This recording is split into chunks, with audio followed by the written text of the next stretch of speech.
high desert in the great American Southwest. I bid you all good evening, good morning, good afternoon, wherever you may be in the world's many prolific time zones. I'm Art Bell, and this program is Coast to Coast AM, covering every single one of them.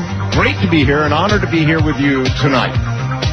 As it was last night, if you don't get the full Saturday and Sunday program, call your radio station and say, hey, what's up with that? There's nothing more interesting at that time of the night than what they do there. And that's true. The world at this hour, Madrid, Spain. One of the 3 Moroccans arrested in the Madrid train bombings was a follower of a suspected Al-Qaeda member jailed in Spain for allegedly helping plan the whole September 11th thing. In fact, in Spain, it did not go well for the sitting party.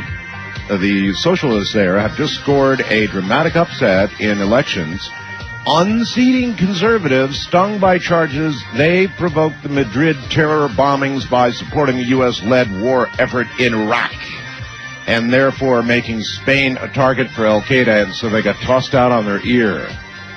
It works, doesn't it? Terrorism works, doesn't it? If it can do that, if it can get a whole government tossed out on its ear for supporting the U.S. and what we did in Iraq, then it works. Terrorism works. We have got to go. We have got to go kill these people. That's it. They want us dead. They've demonstrated that. They want other people dead around the world that even support us. They need to be real dead real soon. So we need to get that done. And I almost never say that. Never. But there's just no question. It's flat out, we got to go kill them. And we got to do it fairly quickly. In Moscow, speaking of elections, Vladimir Putin easily wins another term. 69% of the vote. Wow. It's hard to get 69% with that, big a voting base. That's amazing. The Passion of Christ was again the top film. This makes 3 weeks in a row that The Passion has been number one, taking in this time $31.7 million, pushing its total beyond $250 million. Wow! That's a big movie. $250 million in its third week. Whew. And while we're on the subject, I'll tell you, I'm going to give you a little tip. If you ever get to be a talk show host or want to be a talk show host, one of the hardest things you will ever do is interview a man who talks to God. As we did last night. It's an incredible thing to do. I mean, on the one hand, you cannot say very much one way or the other because he talks to God. And you don't argue with God's word. Or, even what might be God's word. You have to walk a very fine, really a fine line in such an interview. It's really a remarkable thing. Just absolutely remarkable. So remember that in case you ever get to be a talk show host on the radio. Wait until you've done it a few years before you try interviewing a man who talks to God. Moscow. There is a gigantic fire raging away tonight in a 19th century landmark building just off Red Square, just minutes after the polls closed in Russia's presidential election. Whoop, up she goes. 2 firefighters dead so far. Within an hour after the fire broke out, about half of the 48,000 square foot structure was in flames. Part of the roof had collapsed. News reports said flames shot high into the nighttime sky. Thick gray smoke billowing over the Kremlin towers. Always something going on around.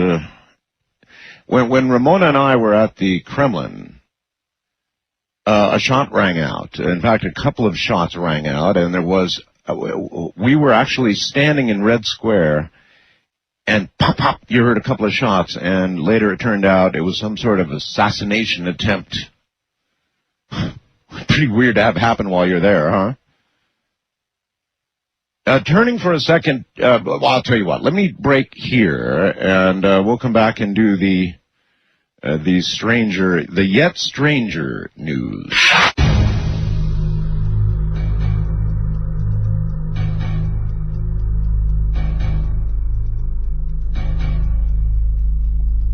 Got a word or two I want to say about the DARPA challenge. The DARPA... hello there. That was enough, thank you. The DARPA challenge is very interesting. I mean, it was right here in the desert where I am.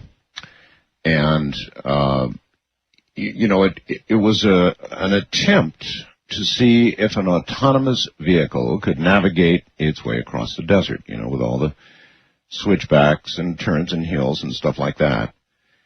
And it was a 142-mile course. Now, most of the vehicles pooped out right at the very beginning. There were a couple or a few that made it about as far as 7 miles. This was from Barstow to Primm, Nevada. And a few made it as far as 7 miles, but then they pooped out. That's as far as anybody got in the 142-mile course. And that's not too good. I mean, there were some big companies that had entrants. So what does this say? What does this say? Think about it a little bit. These vehicles didn't get more than 7 miles. So what's the deal here? Does it say how far computers have not come? Or does it say how far the human brain has? I mean, a human behind the wheel would zip right through it. No problem. But the very best they could come up with, and of course, they're saying things like, well, it was a very important first step in a long journey, and of course, that's the kind of thing you say after something like this, I guess. But it means, I guess, computers haven't come that far. And, but once again, there were some big companies with some big brains involved, only 7 miles. So think how important your human brain is. Your brain is an absolute wonder, and computers are nowhere close yet. Not even close. Hey, I think I've got the word here on tomorrow's announcement about some planetary body or something being found out there, right? From the Australia's national daily newspaper, it says, it's another world, but is it our 10th planet? Scientists have found a new world orbiting the solar system more than 3 billion kilometers further away from the sun than Pluto and about 40 years away from the Earth in a space shuttle. NASA is expected to announce today the discovery of a space object which some experts believe might be a new planet. It is provisionally known as, and I'm sure I'll slaughter it, Sedna. I would pronounce this S-E-D-N-A, Sedna, after the Inuit goddess of the sea. The discovery of Sedna, or whatever she's properly known as, 10 billion kilometers from Earth, is a testament to the new generation of high-powered telescopes. Sedna's diameter is about 2,000 kilometers, the biggest find in the solar system since Pluto, and of course they don't even want to call Pluto a planet. Pluto doesn't get planetary status. And so I guess Sedna probably won't either. I don't know what they'll end up, maybe a planetoid or call it something like that, but that is probably what they're going to announce later today. I don't know. The following article, I'm going to read again tonight because it's way too cool not to. I read it last night, and this is hot stuff, in my opinion. Pravda. Time has been one of the most complicated and less studied scientific issues since ancient times. 8 years ago, American and British scientists who conducted investigations in Antarctica made a sensational discovery, it says.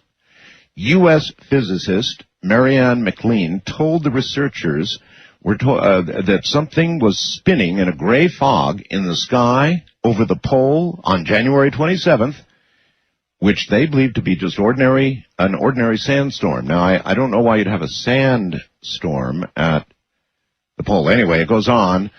The gray fog did not change form and did not move in the course of time. The researchers decided to investigate the phenomena, and they launched a weather balloon with equipment capable of registering, wind speed, temperature, and air moisture. But the weather balloon soared upwards and immediately disappeared. In a little while, the researchers brought the weather balloon back to the ground with the help of a rope that was attached to it. They were rather surprised, you can imagine, to see a chronometer set in the weather balloon displaying the date January 27th, 1965, the same day 30 years ago. So they repeated the experiment several times, and guess what? All the equipment was in good repair, and it happened each time. Each time the watch was back displaying the past time. The phenomena was called, quote, the time gate, end quote, and was reported, it says here, to the White House. And they're investigating this phenomena now, they say. So try and imagine that. I mean, really, it's a gray fog of time swirling in Antarctica. And you never know if this kind of thing is true. I mean, it's Pravda, right? So you never know, but it is, their major newspaper, and their biggest newspaper in Russia, and it's a pretty cool story. I don't know, maybe Pravda is going, they're starting to sell it at grocery stores or something. I don't know. And this is interesting, maybe. Calgary, from Canada, our friends to the north. Researchers at the University of Calgary have found, guess what, folks, that nerve cells grown on a microchip can learn and memorize information which can be communicated then to the brain. So what they've done is they've taken actual nerve cells and they're growing them on computer chips. That's biological stuff, like us, growing on computer chips. And then they say that will allow a computer chip then to directly talk to the human brain. It goes on, quote, we discovered that when we use the chip to stimulate their neurons, their synaptic strength was enhanced. This is a neurobiologist at the University of Calgary's Faculty of Medicine. The nerve cells also exhibited, get this, memory traces that were successfully then read by the chip, said Syed, co-author of the landmark study published in February's edition of Physical Review Letters. That's certainly a well-respected international journal. So what they're doing here is they're beginning to grow biological cells on chips, which means that ultimately the chips would be able to communicate directly with the human brain. Now that would be some interface, wouldn't it? Can you imagine that? Your computer boots up and talks directly to your brain. You know that's coming. You gotta know it's coming. And pretty fast, I guess, too. But it's never going to be able to go more than 7 miles over rocky terrain. Orion, here we go. This is Moscow again. This time, though, Associated Press. Orion, the Big Dipper, and Andromeda could be joined in the heavens by, are you ready, ads for soft drinks and cigarettes. If a Russian inventor's device catches on, Alexander Leronov, a spacecraft designer, said he has now patented a device for putting advertisements into space that would be seen from Earth. This is from Interfax News Agency. Space commercials could embrace huge areas and a colossal number of consumers, said he. This would literally be intercontinental coverage. So flashing across your night sky could be, and this has been thought of before, Coca-Cola or, chicken wings. I don't know what would be up in space, but I know that we should not allow it. Man should not allow that to occur. It seems like space ought to be sacrosanct from commercial advertisements. Unless it was for Coast to Coast AM. Then there's finally this story, and it's a horrible, horrible story in Canada. And it's always hard to know how to present this, but you've probably heard about this. There's this meat farm up in Canada. And, let's see, the Port Coquitlam farm, I guess. Investigators have found DNA at the farm site that's been matched to several women missing from Vancouver's downtown east side. There's a farmer facing 15 counts of first-degree murder.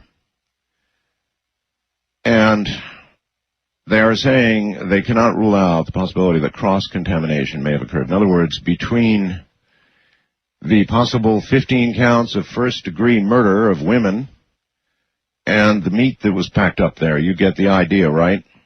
This is a horrible story. Horrible.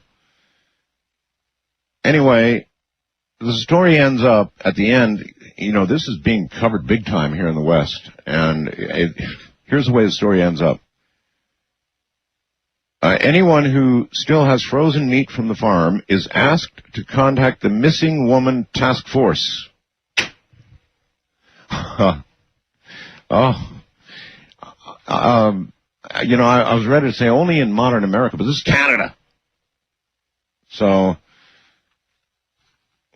this meat was not distributed apparently to, like grocery stores and things like that, but it was sold apparently locally up there. And let's see, Kendall said the meat was never distributed commercially. There you go. But about 40 friends and neighbors ate meat from the farm during barbecues or were given some to take home.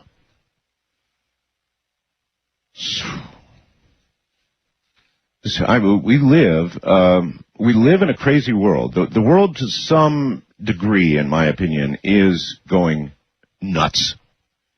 The world is going crazy.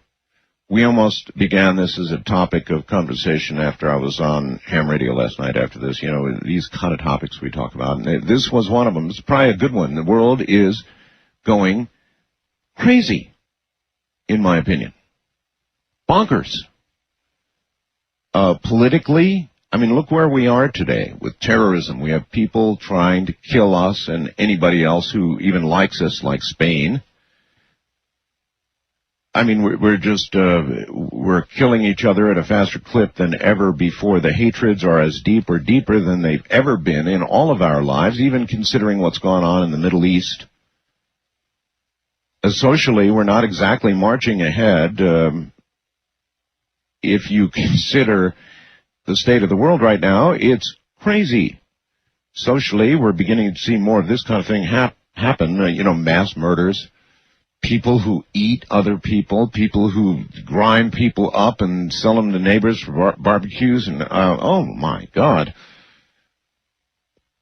Of course, the only consoling part of this is not at least a regular story.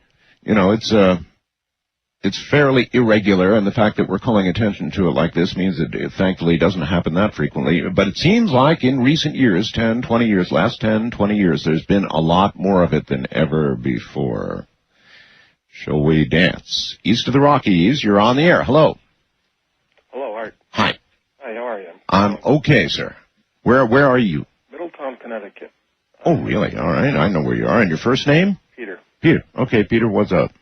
I'm listening to you on WTIC out of Hartford. Right. I was listening the other night to George's show, and I don't remember the guest's name he had on about the theory of the New World Order.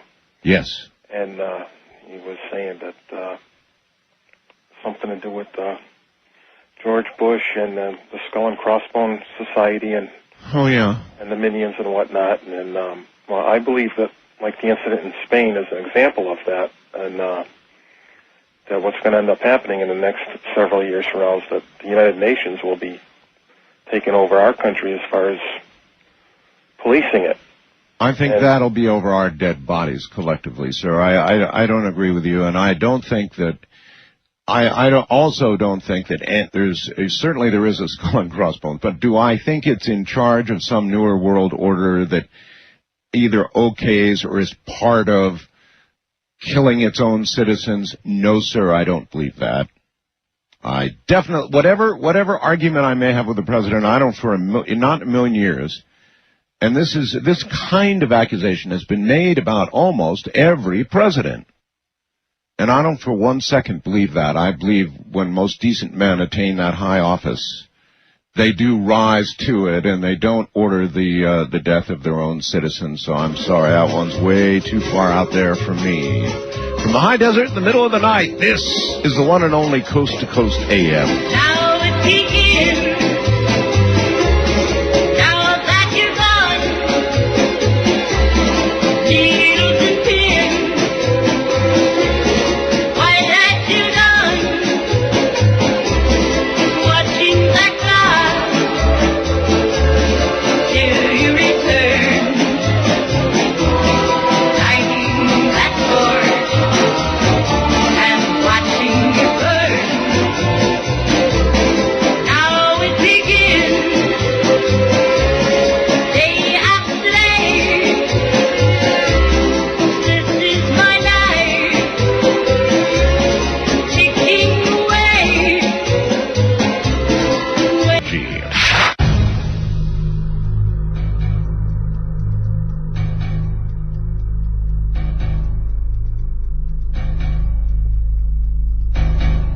By the way, we just watched on DVD Matchstick Men. Now, that was a cool movie. I mean, that movie, without giving you any hint at all of what I'm talking about, takes you at the end and twists you like a pretzel with no mercy whatsoever. That ending, it takes you in, just grabs you and turns you all the way around mentally. It takes your brain and smashes it on the table. It's that kind of movie. Anyway, back to the phones. First time caller line, you're on the air. Hi.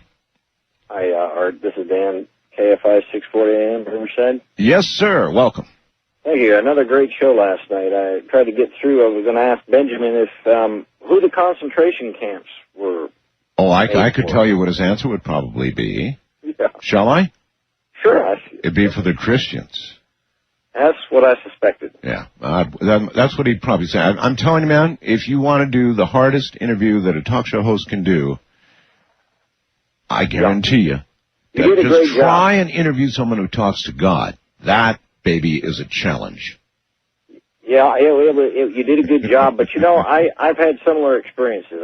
Like him, there's years and years of drought. Well, yeah, I understand. I mean, we are basically a Christian nation, and, man, you've got to walk the road you have to walk when you do an interview like that. It's really something. It's really something. Anyway, go ahead. The only thing I can add is to identify that voice as not being your own subconscious or some sort of demonic spirit, as opposed to, he mentioned several times, the sheep know the shepherd's voice, so to speak. Well, he basically said, you know it when you hear it. Yeah, and I've heard it. You can't argue with that. I mean, you can't argue with any of it. It's what... I heard it, and it saved my life twice. That you can't argue with either. See, that's exactly what I mean. There you are. It saved your life. And, you know, I don't know what it said. Hit stop sign. Don't cross that road. Don't take that flight. Whatever. And if that's happened to you, then you're a believer, and that's all there is to that. That never happened to me. Wildcard line, you're on the air. Art, oh, great one. How you doing? I'm good. This is Matt in Tampa. Listen to you on 970 WFLA. Yes, sir. I've talked to you a couple of times before. I was the guy that had the haunted taxi. Oh, yeah. Yeah.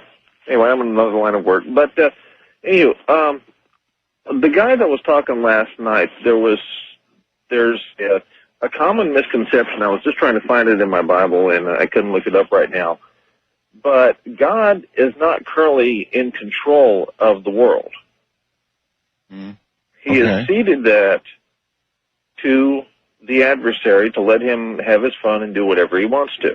So God made us and said, okay, devil, here, these are your toys. No. Well, it sounds that way. No, he gave Adam the choice. You can follow me and live in paradise. From the apple on, we were dead meat. Yeah, and that's why Jesus was sent for redemption. All right, well, I appreciate it. Thank you. I don't know. These are hard things to think about, and, some people believe that God is in control of every little detail. Others do not. If he is, that brings hard questions. If he isn't, that still brings hard questions. The whole thing is hard. East of the Rockies, you're on the air. Hi. Hey, Art. Sean from Washington, D.C. It's 603 WMAL. How you doing? I am doing ever so well, Sean. Welcome. Thank you. This isn't exactly why I'm calling, but I wanted to note my father works at FEMA, and they can barely figure out how to get snow off the roads. Yeah. Well, I would like to thank FEMA officially. Yeah. They have filed against something called BPL, Broadband Over the Power Lines, which is going to screw up the ham radio frequencies. Oh, really? And FEMA made a nice filing with the commission against it, so bless them. Oh, well, good. Yes. Good. Yeah, anyway, what were you calling about originally? I'm calling, well, you said something last night that really made me think, which is exactly why I listened to Coast to Coast. Yeah. Right. You said that, say that there was some impending global disaster, yes, that mass consciousness might be able to... Might be the only thing. Might be perhaps the only thing powerful enough to deflect it. Yes. And I thought about that because for whatever reason I've been thinking about what's called Fermi's paradox a lot, which is where are all the aliens? Mm-hmm. Or yes. If you sort of think, gee... see the UFOs, there they are, why are they being so secretive about it? Well, if you think, if mass consciousness possibly has this power, maybe that's why the aliens aren't showing up, because nothing would focus the attention of the world. Could be we're even manifesting the aliens. That's another possibility that I've thought about a lot, a sort of Jungian archetype. They do look an awful lot like us. It's like from Planet X, the monster of the id, it all comes from inside. Yeah, but if like they're hiding from us, if they do exist and they're not showing up, or at least sort of sparsely showing up, maybe that is because of the potential power of mass consciousness to do them some harm. Maybe, or here's another one. I mean, think about the Prime Directive. The Prime Directive would almost be like the Golden Rule. Let's say that we were able to travel in space, okay? Mm-hmm. And that we came upon a planet where, I don't know, let's say they were just past the Stone Age and beginning to emerge. Do you think it would be the collective vote of Earth to go in there and, bring them up to date and sell them burgers and whatever all we do, and change their culture totally? Or do you think that it would be hands off and let them develop the way they're going to develop? Well, our history isn't so great. I mean, we've taken Kalahari Bushmen and taught them how to drive, bulldozers. So. Well, yeah, we've done that. I mean, if you take that sort of, the thing is that if it's a zoo hypothesis, if it's like the Prime Directive, then that would have to apply to everybody. Okay, but here's the question. Wouldn't a sufficiently advanced race, socially and intellectually, probably adhere to that rule? I think they would. And that could account for the lack of contact. What do I know? West of the Rockies, you're on the air. Hello. Yeah, hi. I was just going to comment on, was it Benjamin Baruch? Oh, man.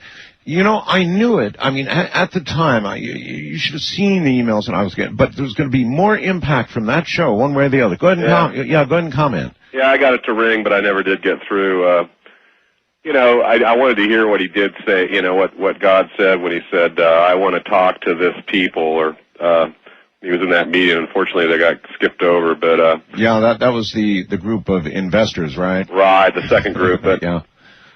I thought it was, he really sounded for real and everything, but there was one thing that kind of caught me. I mean, a couple things, but one thing was, obviously he was probably a Hebrew, Jewish guy, and now he's, believes in Jesus, and that's great. I kind of do myself, but he did, he said when he found out what was going to happen in the United States, he broke down and fell on his knees or fell on his face in the living room and went into tears and everything else. Yep. But then later in the show, he was talking to you and laughing about, you know, getting on the air and doing a blow-by-blow as the waves come by through the United States, as if, you know, it would be like a football game, and he was all jovial about it. Yeah, I remember the football game analogy. Seemed kind of like a major contradiction to me. Yeah, well, it was, I'll tell you something, sir, honestly. It was one of the stranger interviews I've ever had to do on radio in all my years of doing them. Yeah, I'm sure. Well, I'm still suffering eating pizza without the super sauce, and hey, maybe you can get someone to do a thing on chemtrails, huh? Maybe. Okay, I'll consider that. I haven't made up my own mind about chemtrails yet. I've seen them. They don't look like contrails. They're oily. They spread to the entire sky. Are they doing something? I think so. Weather modification? Maybe. Inoculation? Maybe. Maybe a figment of our imagination. I don't know. International line, you're on the air. Hello. Hi, Art. It's Paul calling from Vancouver, BC. Well, hello, Paul. How are you this evening? Quite well, thank you. I won't talk about the pig farm, but I got a couple other things I'd like to ask you about. Is that making big news up there? Well, it has been. I mean, it's, you know, something that's been going on for the last 3 years, but this guy is just a real creep that's done this. And I don't really want to talk about it. What I wanted to ask you is about this impending asteroid that's supposed to be coming September 29th. Have you heard anything more about that? No, I don't know a hell of a lot about it. Wayne Green was on here with somebody else talking to George about it, and I'm sorry, I don't know. I know that the forecast is made. I don't know where it is, what the deal is now. Yeah, because my birthday's September 27th, and I sure don't want to have that happening. My second question is, I saw that trailer on that movie, The Day After Tomorrow. Yes. That looks exciting. Does it? Oh, my goodness. And if that doesn't, you know, at the end with New York and the snow and the ice, save as many as you can. If that doesn't stand your hair up, nothing will. Oh, absolutely. And another thing, I saw a picture of your cat. He is so cute. I've got a Mancoon myself. Yeah, oh, you do? Yes, I do. And I believe they're part of the raccoon family, because you know with the coon? Yeah. Because my cat used to be outside, and there was a whole family of cats that came by. I mean, a whole family of raccoons. And normally they'd fight, but my cat just stood up to them, and they just respected it and just went away. It was really strange. All right. Well, look, cats are not supposed to have, they're not supposed to have vanity, are they? I don't know. That should not be in a cat's litany of things that it ever thinks about would be vanity. But I'm telling you, sir, my cat, Yeti, yeah, he looks at himself in the mirror. And you can see him doing it. You can see him posing. You can see him saying to himself, well, hey, I don't look half bad. And I'm telling you, this cat has vanity, serious vanity. Yeah. My goodness. They're wonderful creatures, though. They're incredible. Thank you. Have a good night. Right, take care. Yeah, there's absolutely no question about it. I know you probably don't believe me, but this cat, he knows he looks good. He poses. He examines himself in the mirror and looks around, takes a different view of this way and that way, and looks at himself intently with an admiring little gleam in his eyes. Maybe that's all the things I'm attaching mentally, but I'm telling you, no, that's not true. I know what I'm seeing. And this cat has vanity. First time caller line, you're on the air. Hi. Hello. Turn your radio off, please. I just did. Thank you. Where are you? I'm in New Hampshire. New Hampshire. Listening on the Streamlink. Yes, sir. Oh, the free this weekend Streamlink. Well, actually, I've had you for a couple of years now. Yeah, I know. It's a free weekend, but plus you can now burn it like on a CD. I tried that a little while ago. I'm going to have to learn a little more about my computer. But it's a great thing for them to offer, sir. Great. Well, I've got the CD burner and all that stuff. I just haven't figured out how to do the. You will learn. All you do is you make the MPEG-3 the way you want, I guess. I haven't tried it yet either from the site, but you get essentially end up with an MPEG-3 and you just burn it right to a CD. You'll learn. It's easy. I've got Windows Media, and it's supposed to have a compression package in it. But anyways, the reason I called, the guy you had last night. Oh, yes. Did it seem to you that he was a whole lot more comfortable when he was talking about the finance and all the rest of this stuff than when he was actually talking about his conversations with God?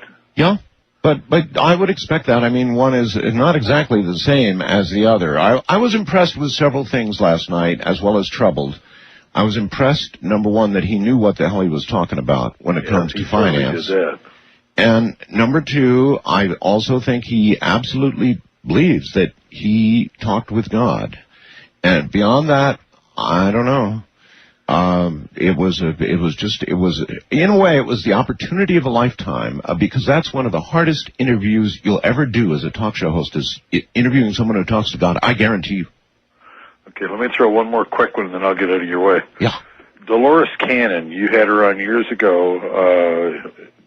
What was did you just move completely away from that, or what? Well, from what?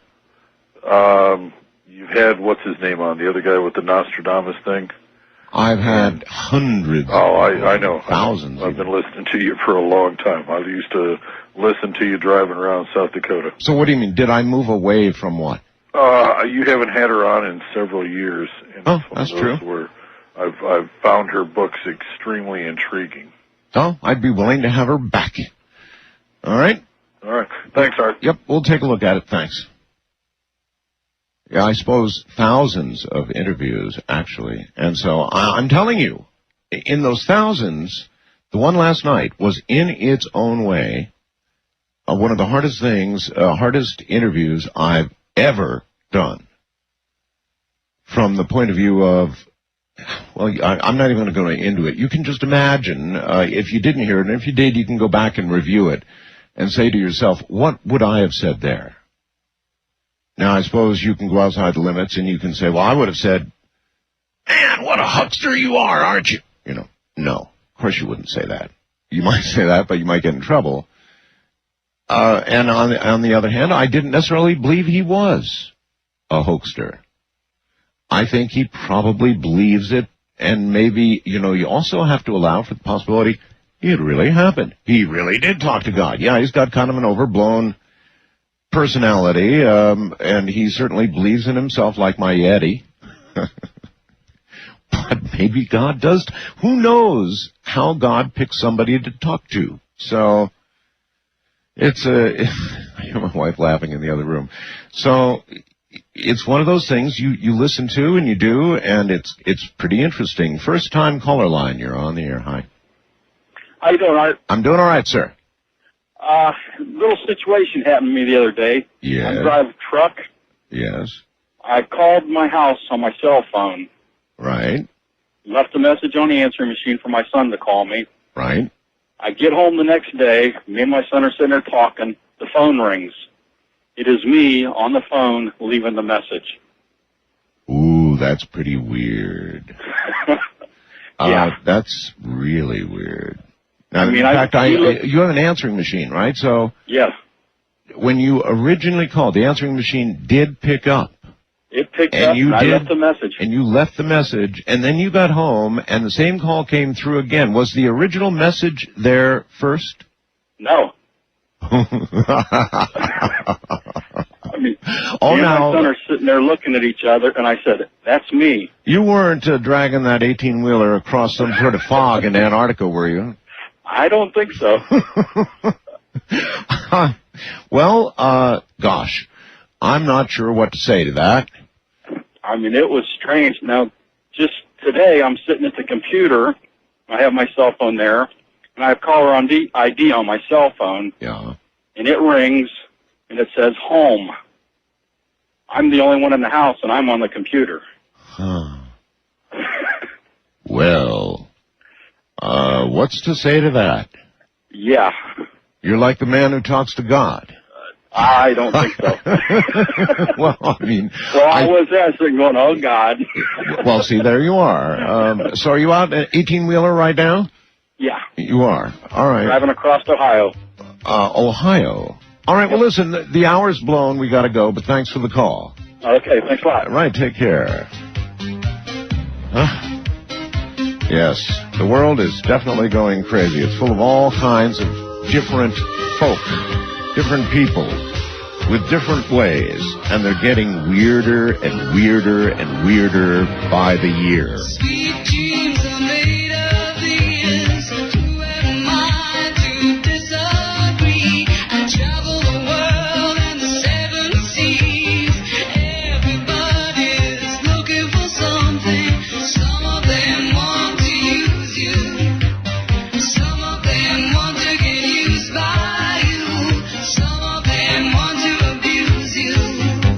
Some of them want to be. Can some people really?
Talk with Art Bell.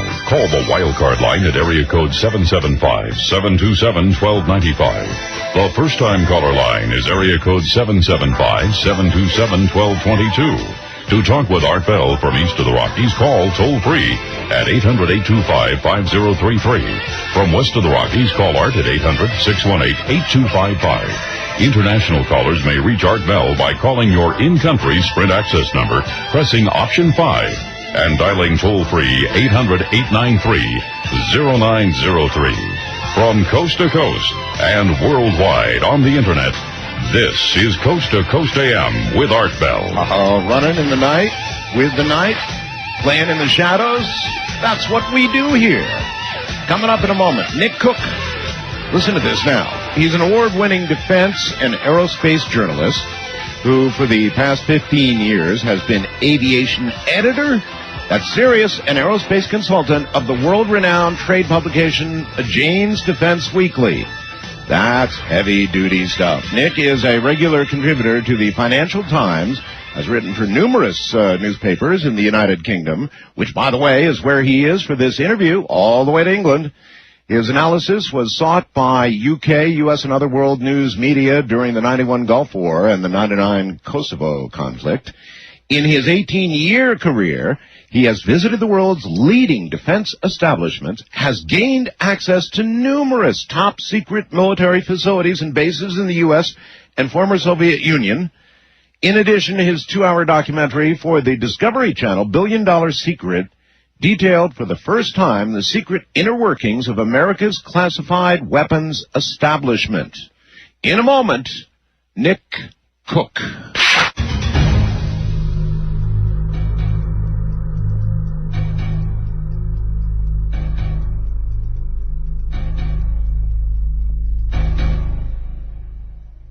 By the way, Nick Cook's book is The Hunt for Zero Point. We better find it pretty soon, or we're going to be in deep stuff.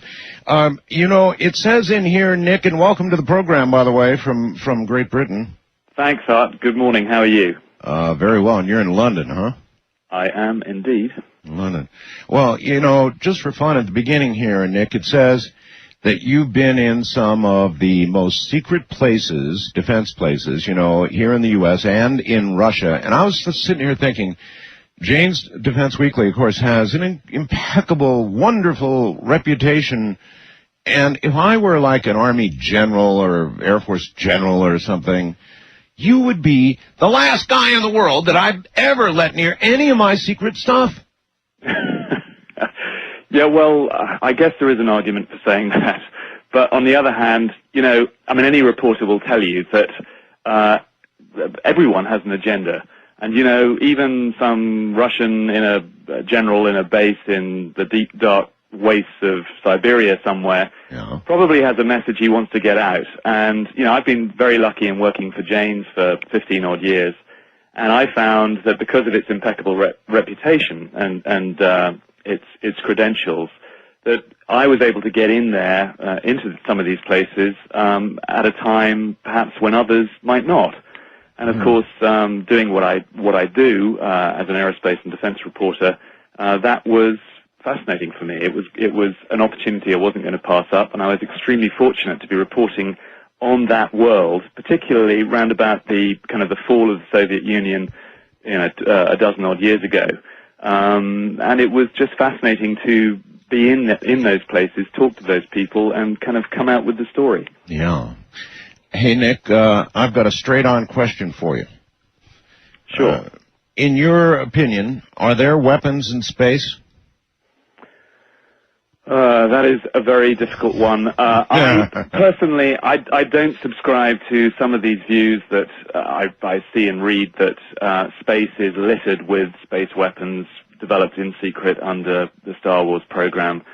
There may have been, I think, the odd experimental deployment of weapons in space. Of course, even that is not admitted to, but I think that's as far as it extends. I do not subscribe to the view that space is seething with an American shield of space weapons. No, I didn't say that.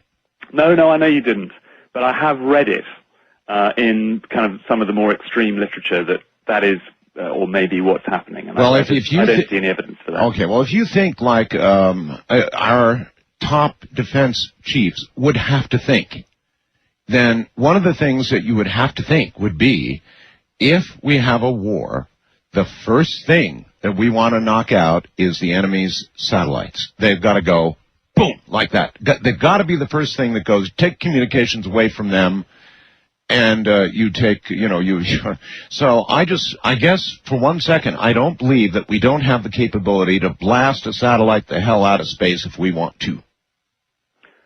Oh, I have no doubt that capability exists. You're absolutely right.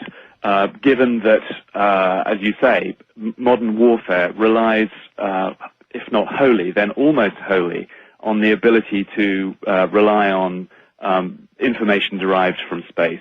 And America knows that. America's rivals know that. Yep. And if you want to disable that capability, the capability of your enemy, you're absolutely right. What you have to do is deploy space weapons. And I've no doubt that capability is ready for deployment, but that doesn't mean that it's up there waiting in space. But how could you not test it?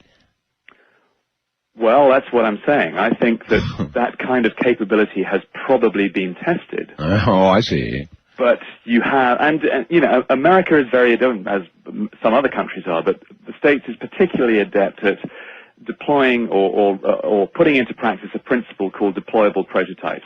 That is to say, you test prototypes in secret, and you have them at a point where they are ready to be deployed. Now, that is quite a long way from having a mass production of these things already and waiting to head out into whatever domain they work on. But deployable prototypes, such as an anti-satellite weapon, I have no doubt exist out there ready for deployment. Well, and, wouldn't some sort of beam energy weapon be probably the most reasonable thing to use in space for that purpose? I mean, just literally fire a hole right through something. Well, you know, anti-satellite weapons have been around for a while. In fact, you know, almost 20 years ago, the States deployed what it called was an ASAT, an anti-satellite weapon launched from a fighter aircraft, actually, which was a missile that could head off into space, attack a particular satellite. But you're right, beam weapons are also out there. I mean, the most identifiable beam weapon is the laser. The Soviets tested very high-power lasers during the 1980s. And we can only presume that capability still exists. The States, too, has a very adept laser capability. You don't have to deploy that laser in space. You can build, for example, a dazzling laser weapon which would blind the optics of a satellite. Well, I'm not all that great with physics, Nick, but it seems to me that a laser, with its limitations in going through the atmosphere and losing losing power because of the atmosphere would be really let loose and awfully efficient and awfully effective in space. Well, it would be, but still we have the capability, even now, to overcome. I mean, you're right. Getting a beam to propagate correctly through a dense atmosphere is a very challenging requirement. But with modern computing and modern optics, that can be done. You don't have to deploy your laser weapon or your laser dazzling capability in space. You could do that from the Earth. The Russians did. The States has that capability too. Of course, it's more effective if you do it in space, but it doesn't have to be there.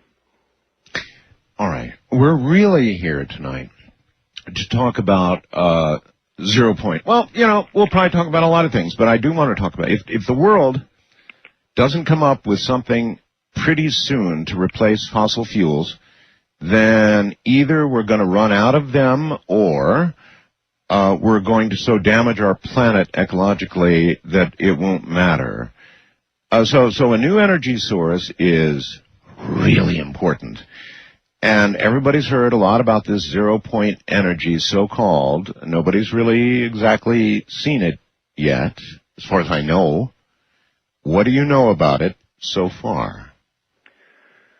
Well, it's an evolving story, of course. I mean, I got into it when I was researching a book called The Hunt for 0 Point, which came out a couple of years ago. And it came to it from a rather... I missed a little. I'm sorry, the phone did something. We missed a second. Start again.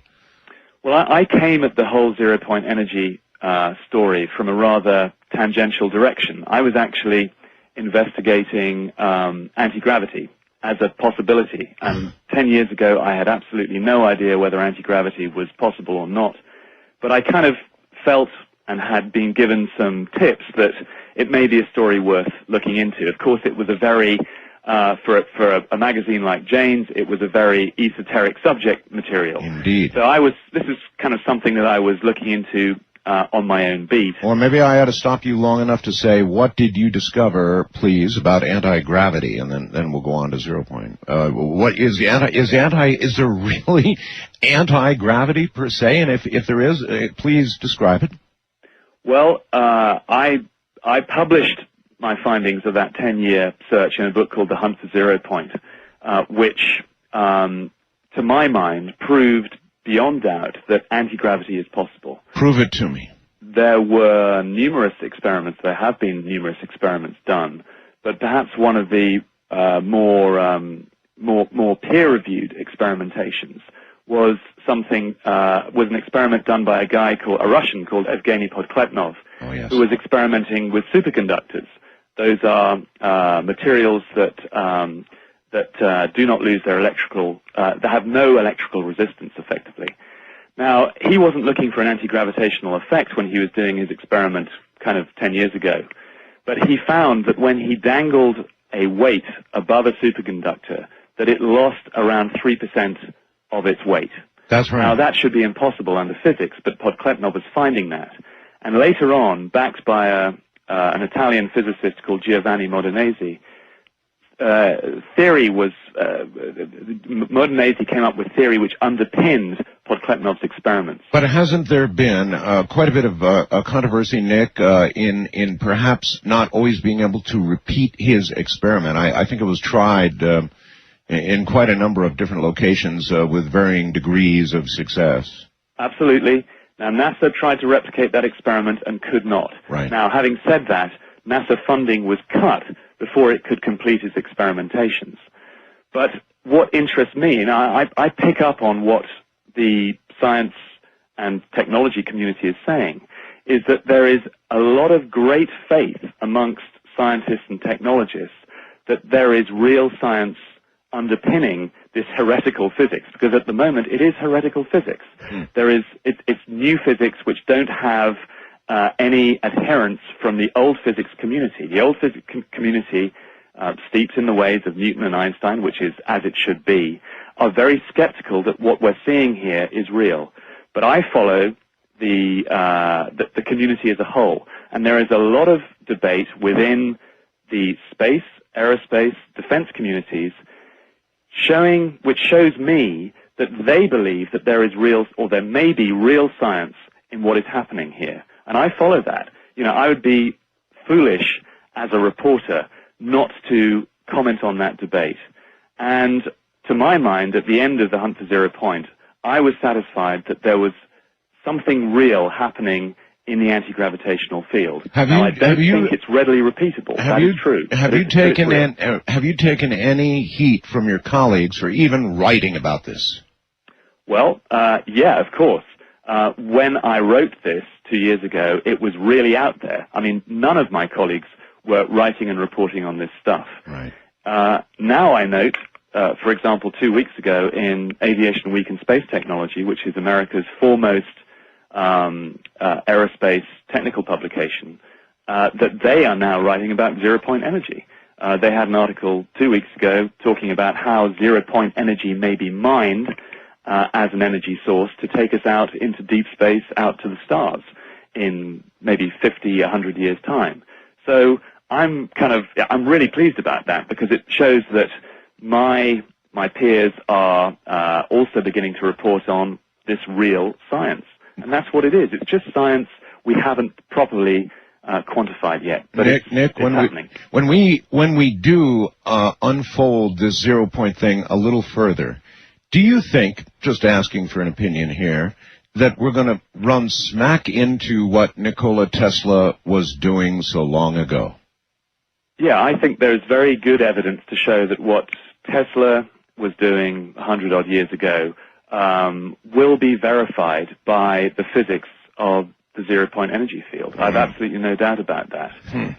And it's curious that we are now, 100 years later, beginning to catch up on some of those early pioneers. It was as if, for 100 years, that science was completely forgotten. Yes. But that happens sometimes in history, and I think it'll be Tesla will be proven out. Well, as you know, my government here in the U.S. Went in and seized all of Tesla's writings and lab work and took everything when he died.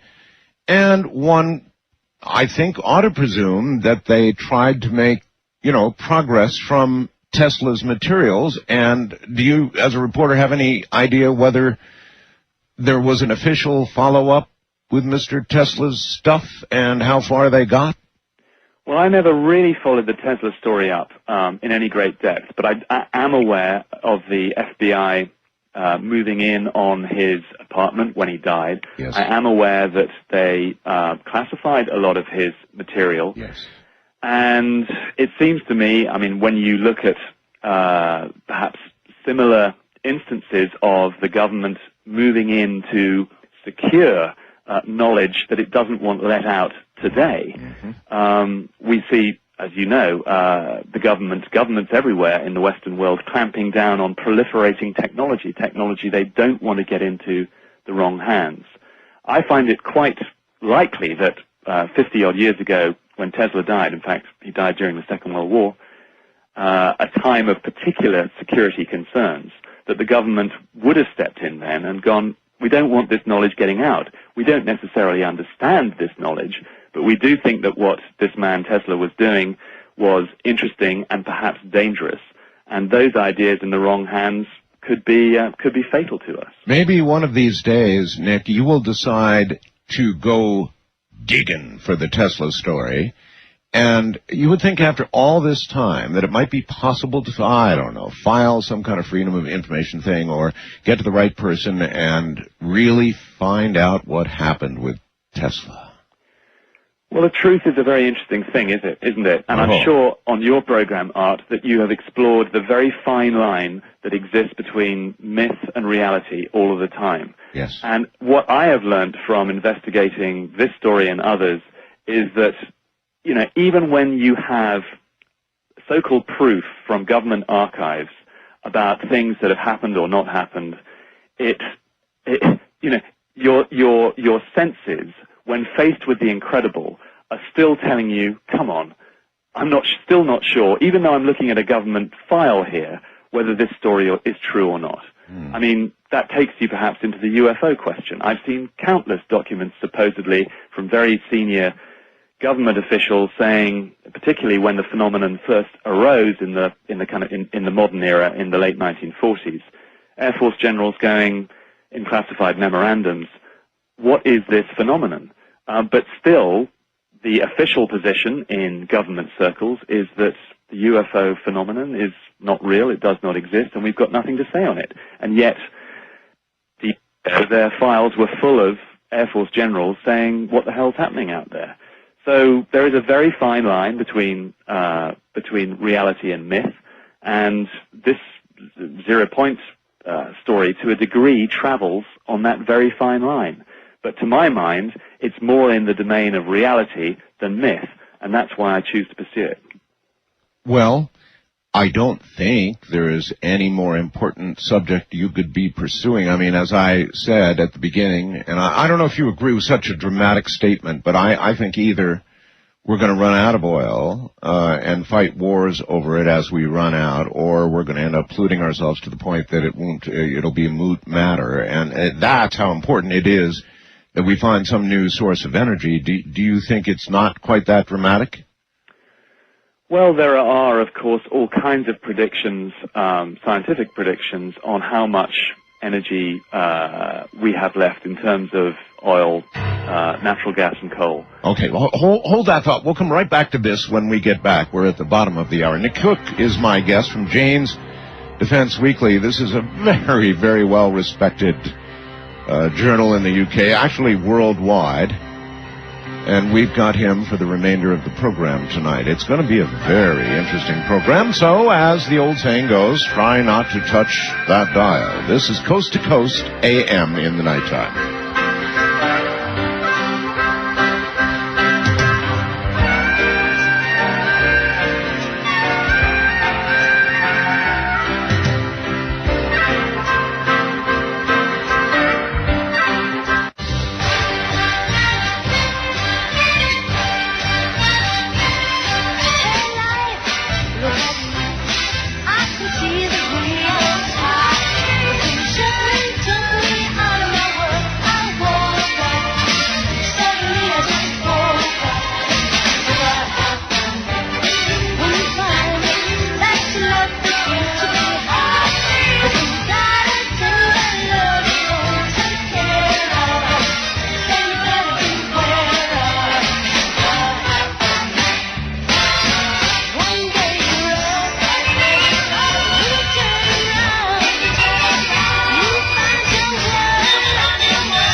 Talk with Art Bell. Call the Wildcard line at area code 775-727-1295. The first-time caller line is area code 775-727-1222. To talk with Art Bell from east of the Rockies, call toll-free at 800-825-5033. From west of the Rockies, call 800-618-8255. International callers may reach Art by calling your in-country Sprint access number, pressing option 5. And dialing toll-free 800-893-0903. From coast to coast and worldwide on the Internet, this is Coast to Coast AM with Art Bell. Hey, you know, that's the way it happens in science. They're looking for one thing, and then boom, the happening, if something else entirely happens, and they've just made a discovery. My guest is Nick Cook, who's been the aviation editor and aerospace consultant of the world-renowned trade publication, Jane's Defense Weekly. That long in that job, and this man certainly knows what he's talking about. We'll get right back to him.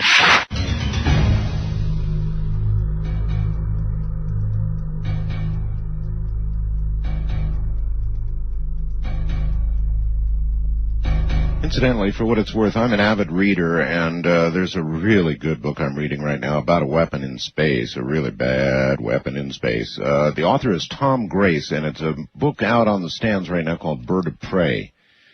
Bird of Prey. And if you're a person who likes science fiction based on probable science fact, then you're going to love this thing. So if you see it on the bookshelves, Bird of Prey, I'm reading that now. It's really good, about a weapon in space. Back to Nick Cook. Nick, so, I mean, where in the world would you put our need for 0 point or, something to replace what we've got now? How critically, dramatically important is it? Well, of course, I mean, there are various predictions about how much fossil fuel energy we have left. I've read estimates that, we're going to start running out of oil in 50 years, but maybe that might extend out to 250 years. I think the essential point is that we are now becoming much more aware of the need to dispense with the fossil fuel economy, certainly from an environmental standpoint. And what is interesting is that, to my mind, there have been various people who step forward saying that they have developed 0 point energy devices. I've been speaking to a number of them over the past few years, and I am satisfied that there are people who are extracting energy from the vacuum. Now, the levels of energy at the moment that people are getting out using these pieces of technology are small to negligible. But the fact is, they are managing to extract energy from the 0 point field, and in time I have no doubt that increasingly usable amounts of energy will be extracted by these pieces of technology and put to use. I mean, one can imagine, we haven't really spoken about what 0 point energy is yet, and perhaps we ought to do that. And it's related to gravity, and we will in 1 second. There's one other thing I want to ask you about. There was a scientist, I read the story last night, in Great Britain. There was a big row about it and big headlines. He was speaking up about this past summer in France and, the trouble they had with the weather in Europe. And he was making a statement perhaps critical of the Bush administration, perhaps critical of the world, and talking about environmental disaster at a level that exceeds the danger presented currently by terrorism, this environmental disaster that he thinks was man's hand, and I guess the government at Downing told him to shut his mouth. Yeah, this was an interesting story. It surfaced a few weeks ago. In essence, the British government's chief scientific advisor had stepped up and said exactly that, that in his view, the threat from fossil fuels to the environment was at least as bad, if not exceeded, the threat of global terrorism. Now, of course, that was a message that the government here did not want to see reflected, particularly by one who was aligned to the government in such a way. I mean, the chief scientific advisor is the guy who gives the government and the Prime Minister serious scientific advice. Yes. And for him to be saying this was, something that undermined the strength of the British-American special relationship. Yes. So, he was effectively gagged. The Spanish-American relationship just seemed to have an effect today in Spain, didn't it? The Spanish government got tossed out on its ear in favor of labor, and the AP story that I'm reading on it suggests that the reason may be for Spain's support of America in the effort in Iraq. Well, yeah, absolutely. I mean, as a defense journalist at Janes, I've covered the UK-US special relationship in some depth, and I find it actually a very interesting subject, because what it tells me is that whatever happens on the surface politically is just political froth. The real essence of these relationships between the US and other countries, and I can particularly speak for the US-UK special relationship, is the relationship that happens at a much deeper level. The level of exchange that takes place between the military intelligence communities of the US and the UK has been going on at this intensity since the Second World War. And whatever happens on the surface politically, it does not affect what happens, the exchange of information between officials at that deep military and intelligence level. And that is what binds two nations together.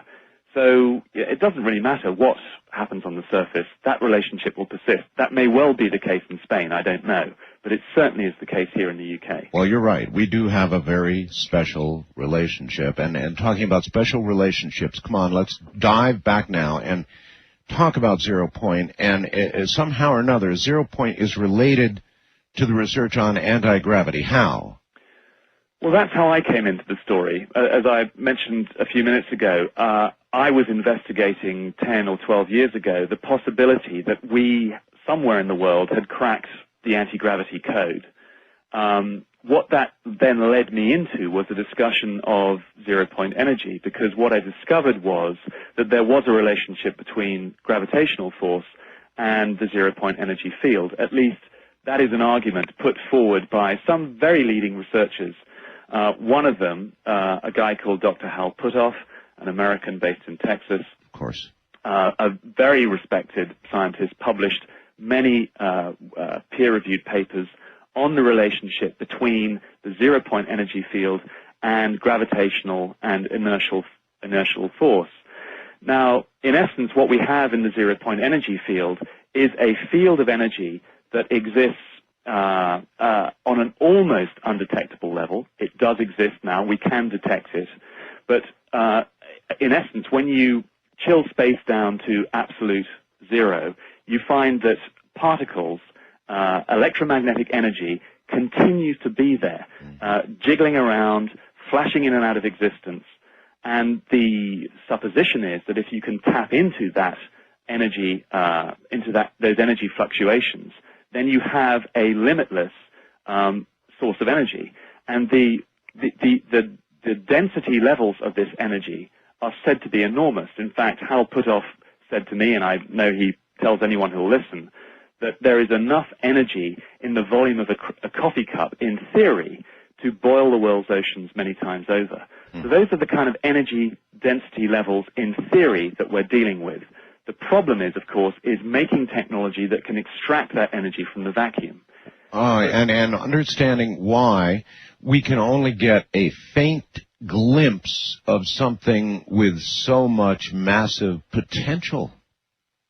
Absolutely. And we are getting glimpses of that potential already. In my experience, there are people who are now producing small but usable amounts of energy from the vacuum of space. Give me some examples. What have you seen? Well, there is an individual who doesn't want to step out of the limelight quite yet, but who is in America and who has developed a device which, to my satisfaction, is producing small but usable amounts of energy from... Tell me everything you know about the device. I mean, did you get to see it? Did you get a demonstration? Did you get to examine the device? Tell me what you know. I haven't seen the device yet, but we have talked about it at length. I have sent emissaries to go and look at people I know who are scientists to go and look at the device, and they came back to me and said, this is real. It is producing usable amounts of energy, and so at the earliest opportunity, I'm going to go out and see this guy. I mean, unfortunately, there have been huge demands on my time since the publication of the book, and a lot of people stepped forward making these claims. So I have to be very careful about. If all right, well, you've got to be careful. You've got to be careful about the whole thing, Nick. But tell me, if you know, if you sent a scientist, what did this scientist come back and tell you about the energy that it used to get started, or did it keep going perpetually? Or give me some idea of what we're talking about.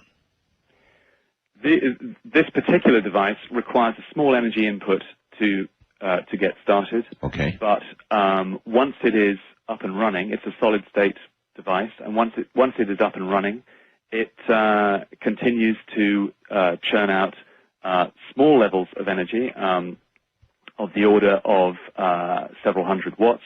Oh. But it is deemed to be scalable, and in time, the inventor predicts that increasing levels of output will be there. So, and what this tells me is that this is a reflection of many other claims out there, that there are devices which tap into the zero-point energy field. Now, as I say, I haven't had an opportunity to look into many beyond this one, but... That's all right. I want to know as much as I can about this one. For example, are there moving parts? Is there a magnetic field in motion involved in it? No, it's a solid-state device. I'll be darned. So it literally sits there and interacts with the zero-point field to produce its energy output.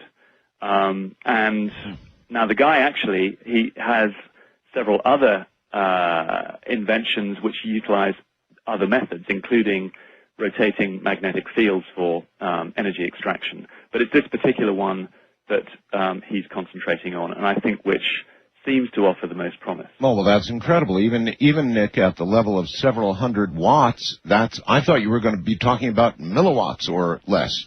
No, several hundred watts, that's the real McCoy, Nick, and you've sent somebody of substantial scientific background who really got an opportunity. Did he tell you he had a full opportunity to examine the apparatus? Absolutely. Was there for several days and looked into it in some depth, and it satisfied, to his understanding, the criteria for a workable device. That's incredibly exciting. You know, if something like that really exists, all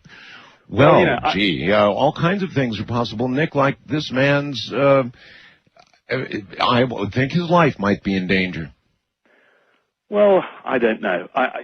You hear these claims. Personally, I don't subscribe to these views. I'm a kind of touchy-feely kind of guy who needs to go out there and see these things for myself. And when I finally get to examine this piece of kit with my own eyes and see that it works for real, then that's the day that I'm really going to believe it. But as I say, it does show promise, and it intrigues me sufficiently, getting these responses back from people that I trust, that what we're looking at here is something real. But it also is reflected by, as I say, many other people out there who claim they are getting usable amounts of energy from the vacuum state. And in fact, if you go back in history and in literature, you find that there are people from years back who are claiming that they can extract usable amounts of energy from the vacuum. And one very interesting case is a guy called Hans Kohler in Germany during the Second World War, who developed a solid-state device, a device with no moving parts, that was producing, according to British intelligence documents, a couple of thousand watts, 2 kilowatts of usable energy. Now, that's what historical archival evidence tells us happened more than 50 years ago. But common sense, though, Nick, says something else to you. If such a device, honest to goodness, Nick, if it existed, it would be powering homes, it would be powering cities, it would have been invested in, it would have been built, it would have been scaled, it would have been done unless somebody got to the inventor and stopped it all. Well, in the case of the Kohler device, and in the British intelligence assessment of it, what they say is, here we have a workable device. It's belting out energy. The problem is we don't understand where this energy is coming from. And of course, 60 years ago, they wouldn't have. There was no discussion of the zero-point energy field. The inventor himself, Hans Kohler, even he didn't know really where this energy was coming from. He called it space energy, which of course, in a sense, it is. But when you don't understand where you're getting your result from, there is a tendency either to poo-poo it or put it on the shelf. And in the case of the Kohler device, I'm sure this thing was shelved until the scientists who wanted to look at it with rigor could underpin its workings with theory. Now, we get that happening. We also, of course, do get interests in perhaps the energy fields, who would want to either control this device or to not to let it get out into the public domain for fear of destabilizing the status quo. And I think that also happens to a degree, although I'm not... And that, by the way, is not an argument without merit. I'm not sure that a device like that could be set loose on the world without destabilizing perhaps the entire world. Certainly our economy would go topsy-turvy along with a lot of other economies. Yours there, industrialized nations everywhere would go upside down for a little while. Absolutely. And I think this debate could take place on many levels. There is, first of all, it's the impact that it would have on a domestic economy, an economy based on the fossil fuel economy. That is certainly part of the debate. There is also the proliferation debate. Do you want these devices to get out into parts of the world where ultimately and eventually they may have some kind of weapons potential? I mean, we're glimpsing that now, but in future there could be some scalable engineering element to this, which could result in some weapon of formidable power. Certainly true. Certainly true. But if there was that development possibility and we knew about the technology, we'd be developing the weapon. We might not be proliferating it, but we'd be developing it. Is there any sign anybody's doing anything like that? Absolutely. In fact, recently it has come to light that both the U.S. Department of Defense, the U.S. and the U.S. Air Force, and other organizations, the Department of Energy, for example, are all showing increasing levels of interest in the zero-point energy field. Now, I can only imagine that the DoD would be getting in on the act if it saw that there was some kind of weapons potential here. So, you know, there is an emerging view that this is a subject, the whole subject related to the zero-point field, that is worthy of study. Now, we have to control it in a way that we weren't able to do with the nuclear story to stop it proliferating into the weapons field. But that is going to be a very fine balancing act, a very fine juggling act, to make sure that we get energy from it usable in our everyday lives, but stop it proliferating into the weapons field. All right. You've got something down here that really blows me away. Revolving around the Second World War, the Nazis, their secret weapons program. Was there something going on back in Nazi Germany with regard to zero point or anything even related to it and weapons they were developing? Well, bear in mind that when I was getting into this story, looking to see whether from an aerospace point of view, anyone had developed propellantless propulsion and a means of anti-gravitational force. Yes. What the data continued to take me back to was the Second World War. And I did find that there was a very tangible connection between German science of the Second World War and zero-point science and anti-gravitational science. And that in itself was a fascinating story. Well, that's a long way from a V2. It certainly is. But what it showed me in looking at the data from a different angle was that there was a whole history of the Second World War, a whole history of what the Germans had been doing, which was not reported in the regular mainstream history book. All right. Well, then, after this break, we're at the top of the hour, we'll come back and find out exactly what the Germans were doing. The Nazis, zero point, anti-gravity, and all of that. Wow. I'm Art Bell. This is Coast to Coast AM.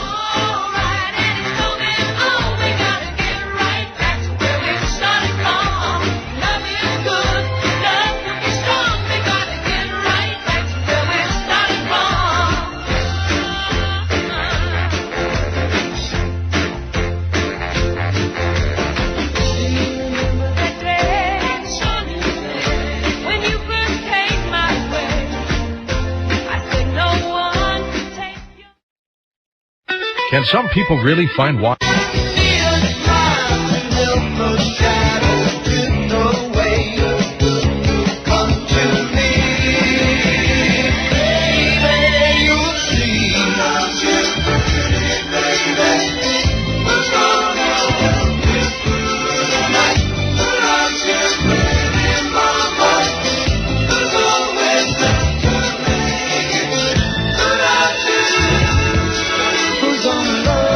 Love you.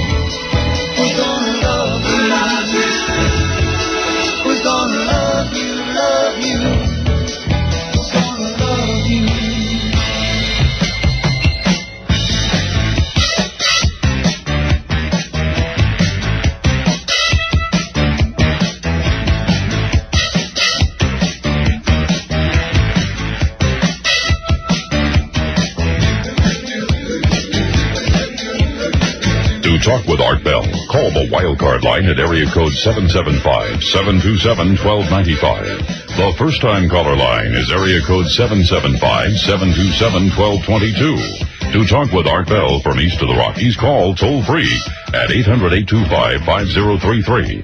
From west of the Rockies, call Art at 800-618-8255. International callers may reach Art Bell by calling your in-country Sprint access number, pressing option 5, and dialing toll-free 800-893-0903. From coast to coast and worldwide on the Internet, this is Coast to Coast AM with Art Bell. My guest, Nick Cook, is a heavyweight. He, for 15 years, has been the aviation editor and aerospace consultant of the world-renowned trade publication Jane's Defense Weekly. He knows what he's talking about, and he's a valuable guest to have on the air. We're talking about zero-point energy. In a moment, we'll get right back to it. Don't touch that dial.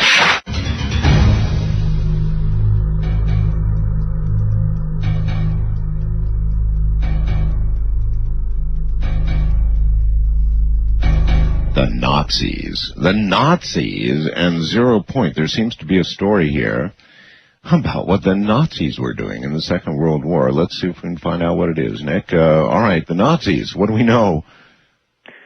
Well, of course, it sounds terribly cliched, doesn't it, that the Nazis may have been involved in this kind of terrible new science. But when I was beginning to investigate material for The Hunt for 0 Point, this book, which was published a couple of years ago, I found that there was a traceable element here that resided in what the Germans were doing during the Second World War. Now, I sort of picked up on stories that the Germans had been were reported to have been developing, highly unconventional aircraft during the Second World War, and as a specialist in that field, as a defense journalist, sure, I wanted to check him out. Now, what I found was that, I'm sure this guy is quite well known to your listeners, an Austrian by the name of Victor Schauberger was experimenting with German funding during the Second World War into some very, very unconventional propulsion sources that ultimately would have gone into aircraft.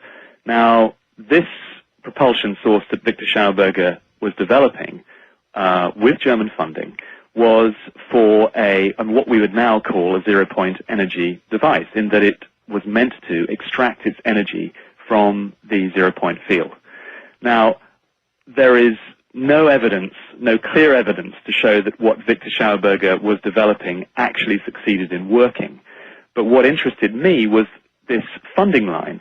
And I followed the funding line and found that it actually came from the SS, who were, of course, the architects of the Holocaust. Oh, indeed. And unfortunately, what we have in this period is a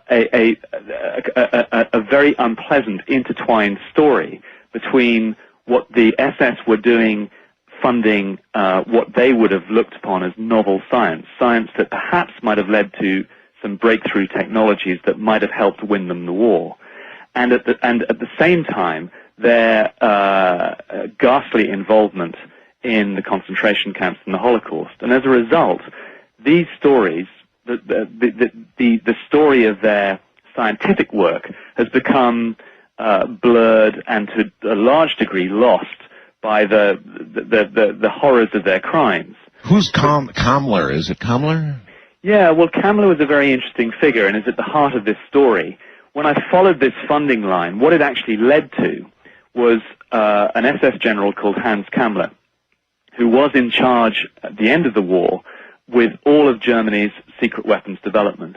Now, Kammler set up a kind of think tank which was tasked with the development of generations of weapons beyond the V1 and V2 Doodlebug and ballistic missile. Mm-hmm. And this think tank, which was ensconced in a part of modern-day the Czech Republic, at a place called Pilsen, the Skoda works at Pilsen, was looking into such things as nuclear engines for aircraft and also beam weapons.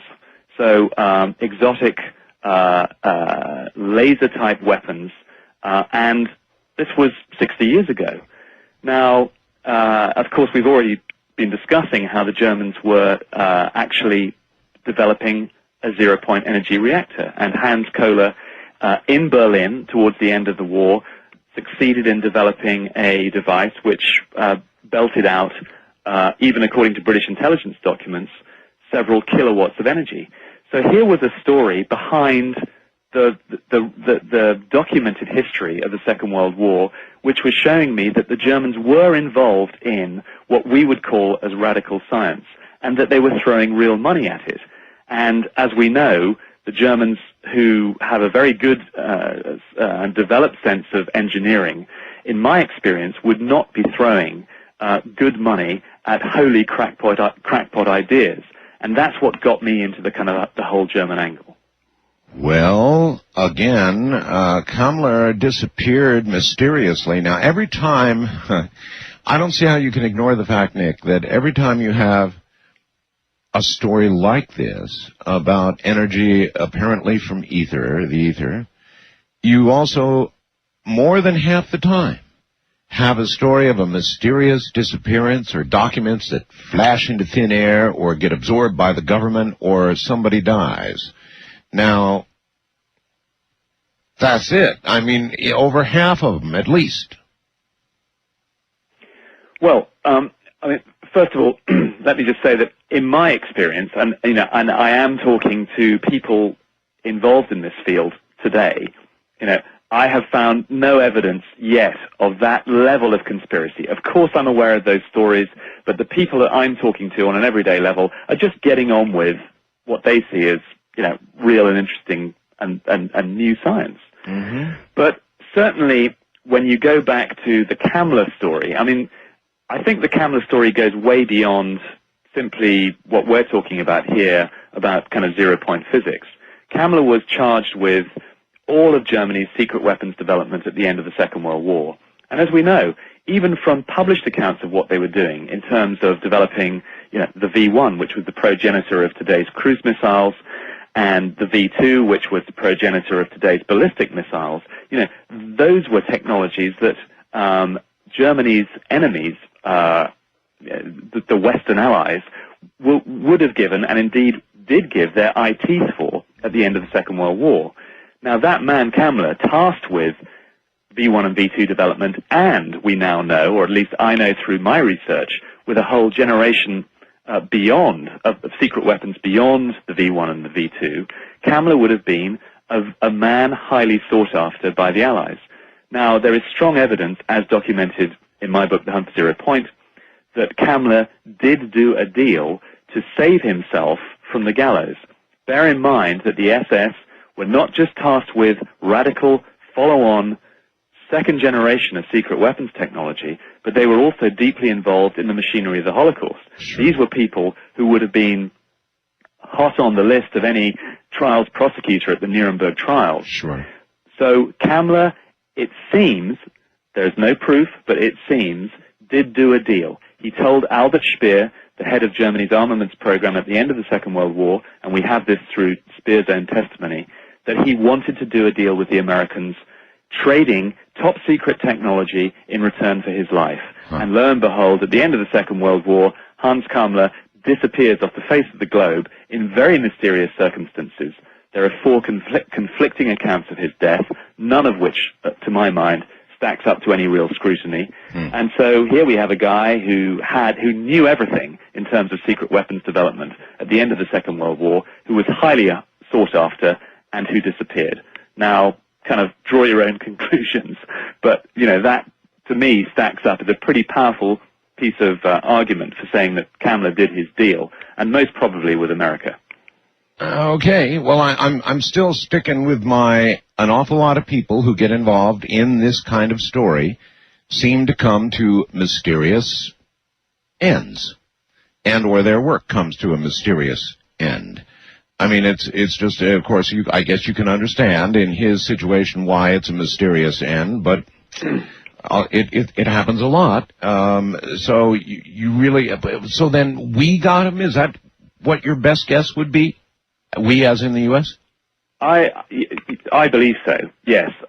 Based on what Kamler told Albert Speer, based on the fact, too, that if you go into the U.S. National Archives and ask for information on Hans Kamler, you will get very, very little out.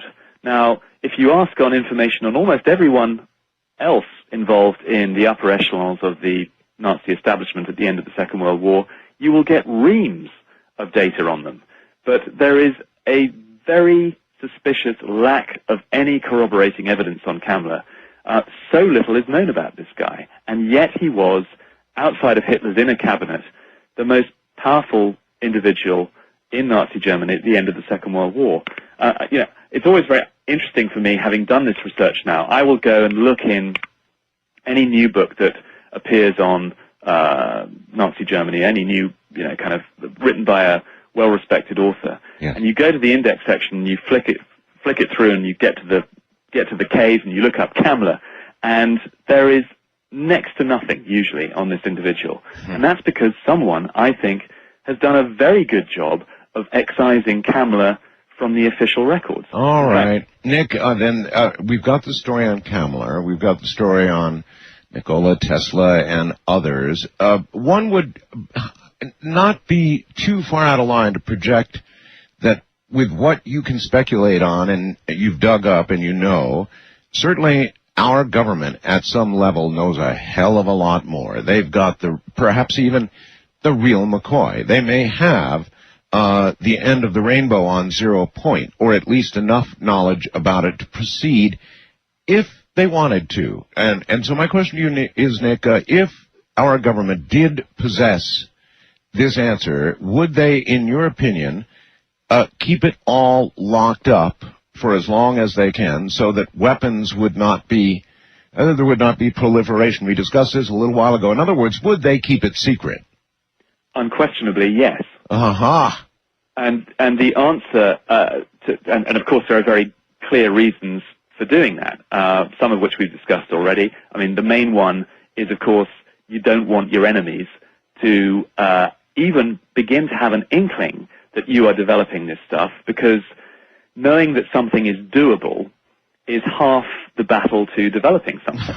All right, Nick, where along the line of we're running out of oil eventually, or we're poisoning our atmosphere, we're hurting our environment, somewhere along this road, as the road narrows toward whatever this is leading us toward, the pressure to release such information, to make it public, to change the world, would have to become so large that you would find a way to do it, to avoid a suicidal result for the entire world. Yeah, and this is the dilemma, of course. But if you are a military man and you have within your bag of tricks technology that is essentially weapons technology, you are not going to want to release that into the world until the very last moment. You probably wouldn't want to release it at all, but of course what we see when we see developments that are brought to fruition in the black world, that is the classified world of military development, you do get some catching up in the white world. And I think that's really what we're seeing here. In essence, you have technology. We certainly know that the knowledge for 0 point based technologies has been in existence for quite some time. And using that knowledge and perhaps bringing it to the fore in terms of technology in the black world would have been a very sensible option. But in the meantime, of course, in the white world, you get some catch-up. And I think that's kind of what we're seeing now. We're seeing the white world of open development catching up with what has happened before secretly in the past. And, of course, one can only speculate where those technologies have got to in the world of classified development. But we have some very interesting parallels in terms of things like stealth technology. Stealth was developed in the black world. It was developed in secret and kept secret for at least 10 years before we in the open world, in the white world, knew that it was happening. So secrets can be kept, and they can be kept for quite a long time. And you guys in the States are particularly adept at doing that. We seem to be, yes. So then the black world must be keeping a really close eye on the white world, and occasionally hither or yon, or maybe the guy that you've had investigated, or somebody pops up, and I'm sure the lid threatens to come off the top. Yeah, I'm sure every now and again somebody does pop out of the woodwork and say, look, I've developed this device or that device. And maybe there are occasions when he can be bought off, or he can be put back in the box in some way. Yes. But the problem is now with the Internet is that this information is now widespread. And I think there is a kind of recognition that you can only keep the lid on this particular box for so long, because the sheer weight of evidence showing that this is now, there is real and emerging science in this, means that the lid just cannot be kept on that box. The Internet and the discussion of this technology that the Internet has allowed means that it's coming out. It's coming out into the open, and there's really very little that people can do to stop that. How's this affecting you at work? Since you wrote Hunt for Zero Point, I'm sure that you probably have become known as the 0 Point guy at Jane's. To some degree, and because you follow it, it is kind of an edgy thing. And how's that affected your career? Well, actually, it's been fine. Insofar as I've always covered technology that is on the cutting edge of known science. That's been something that I've always been very interested in. I covered Soviet developments during the latter stages of the Cold War. I covered the stealth story and other exotic weapons technology stories during the 1990s. And it was kind of really only a natural progression of that I should be looking at some of this new science in terms of 0 Point physics that has kind of cropped up on the cusp of the new millennium. But you are the guy who could do it. You could come to the United States, go and visit the person you told me about, bring some scientific advisors with you, and you could write the story that would rock the world. Are you going to do that? Well, I'm certainly hoping to do something like that, Art. Yeah, absolutely. That would it would rock the world.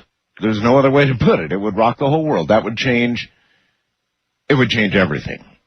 It would change everything, but bear in mind that I'm not the first person to write about this stuff. There is plenty of literature out there looking at the 0 Point spectrum, the 0 Point story. Maybe so, but a story in Jane's by Nick Cook saying, here it is, world, the free energy, it's real, here it is. That kind of story. Well, it's interesting, but I was recently sent some material from a symposium that took place in Albuquerque a couple of weeks ago called STIFE, which looks at essentially space propulsion, space physics. And here we had an abstract given, a talk given by the U.S. Department of Energy, which talks about usable energy being derived from the 0 Point field. So even now, you have the Department of Energy standing up and saying there is usable energy, electricity, that can be extracted from the vacuum state. So I feel that I'm not actually that far in advance of the bow wave here. The bow wave is really catching up, and the bow wave, even in the establishment, is saying that 0 Point energy is delivering tiny, as yet, but usable amounts of energy. Well, what the inventor community is saying is, we've known about this stuff for a long time. And actually, it's not just tiny amounts of energy. Well, I agree with that. I mean, if you're talking about hundreds of watts, or say a couple of kilowatts, then on scale, you're talking about powering cities, nations, the world, ultimately. Nick, hold on, we're at the bottom of the hour. Nick Cook from Jane's Defense Weekly is my guest. His book is The Hunt for Zero Point. You might want to look that one up and do a little bit of reading yourself. Once again, it's called The Hunt for Zero Point by Nick Cook. We'll be right back.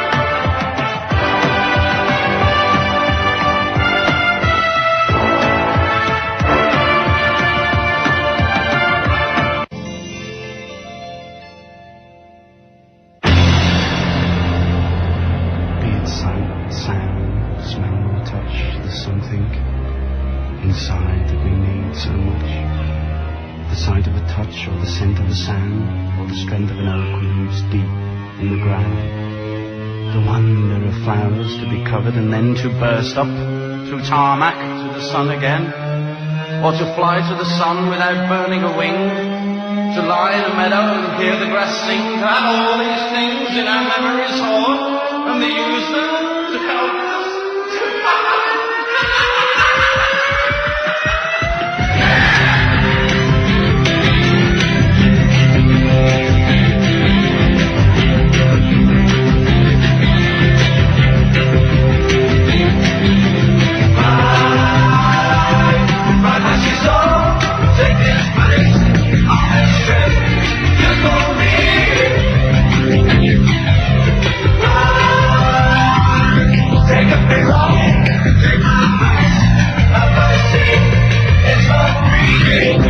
Wanna take a ride?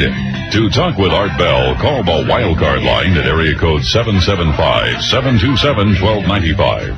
The first-time caller line is area code 775-727-1222. To talk with Art Bell from east of the Rockies, call toll-free 800-825-5033. From west of the Rockies, call 800-618-8255. International callers may reach Art by calling your in-country Sprint access number, pressing option 5, and dialing toll-free 800-893-0903. From coast to coast and worldwide on the Internet, this is Coast to Coast AM with Art Bell. I wonder if people who write about Zero Point occasionally mysteriously disappear. My guest is Nick Cook. He comes to us from the prestigious Jane's Defense Weekly. It's an impeccable publication that follows defense workings, both on the white side and the black side, probably more on the black side than any other. Probably occasionally gets in trouble for revealing things they ought not. This is Coast to Coast AM, so along with everything else, I think I'll ask Nick Cook in a moment, gives him time to think about it, whether he has any indication at all that anybody has ever back-engineered anything from alien technology. Pretty out there, but hey, that's our program.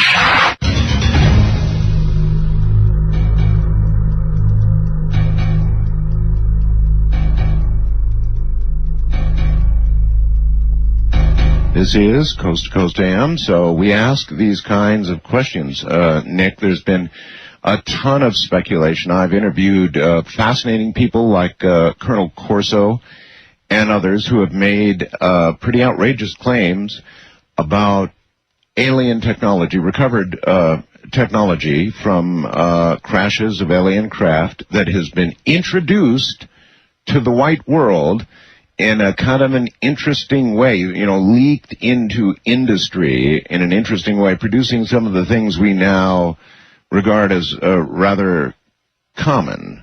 So I wonder if there's any indication in all the work you've done and all the defense stuff that you've looked at that something might have come from technology other than the mind of a human. Well, as out there as I am in terms of investigating new science and new technology. Not that far. I'm probably not that far out, and it's not really a story that, I'm aware of what's been written about in the literature, but it's not really anything that I've ever looked into. Okay. My own feeling is that there is enough here that we're doing in terms of terrestrial science and technology, which, is fantastic in terms of its potential. There's more than enough material there for me to get my teeth into, so I've really kind of never delved into those other possibilities. Okay, I just had to ask. All right, well, where is 0 Point, in your opinion, right now? I mean, is Nick going to have to go write the article that I talked about, or is there going to be... where do you expect the next big revelation or step to come from? Well, this is an evolving story, and I'm a pretty cautious individual, and I need to be really satisfied that what is happening out there, or appears to be happening out there in the environment, in terms of people extracting, small but usable amounts of energy from the vacuum, is something that's real, that it's backed by real science, real technology. And I'm not in a hurry to jump to any judgments or conclusions on that.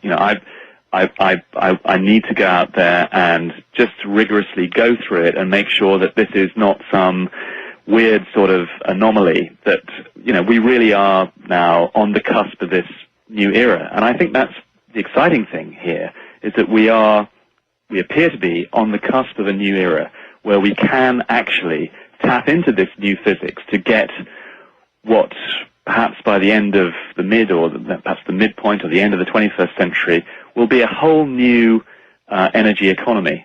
And I certainly feel, as a human being, that this is somewhere we need to be going, because, sure as hell, the way we're burning up fossil fuel at the moment, A, there's not going to be much left by the end of the 21st century, and B, environmentally, it's just doing us no good at all.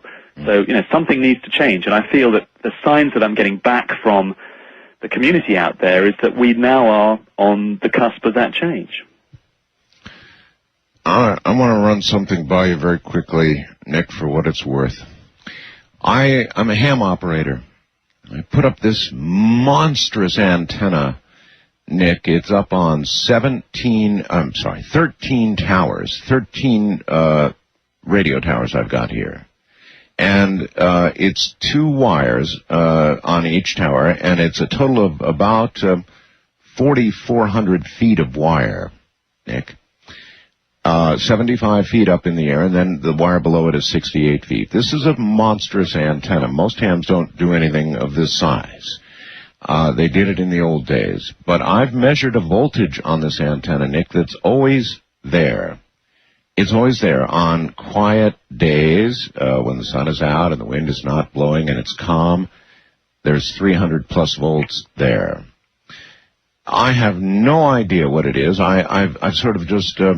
It's quite a mystery. I've put something in so that it doesn't harm my equipment, because I use the antenna, thank you very much, as an antenna and don't care to damage my equipment. My point is, though, that voltage is there, and I'm not sure where the hell it's coming from. I wonder if you've looked into it. It's somewhat Tesla-like way. I mean, it's there, and I have no idea why it's there or where it's coming from. I've pretty well eliminated coupling from the AC line, so there's something pretty weird going on there. Well, yeah, absolutely. I mean, there are many things, that we currently, people like you reporting similar kinds of anomalies. Yes. That once you run all the checks, all the checks that one would expect to do in a rigorous kind of way to find out what's going on, you still get that anomaly. And, I think in time these anomalies are going to be explained by science and physics. Quite often at the moment they're not. But this, what we're moving into is an era in which things that we called strange phenomena in the past, things that kind of our forebears perhaps thought happened by magic, will actually have a scientific explanation. And that's what I'm looking really to do at all times. I'm looking to try and explain things in the past that people have called phenomena by science.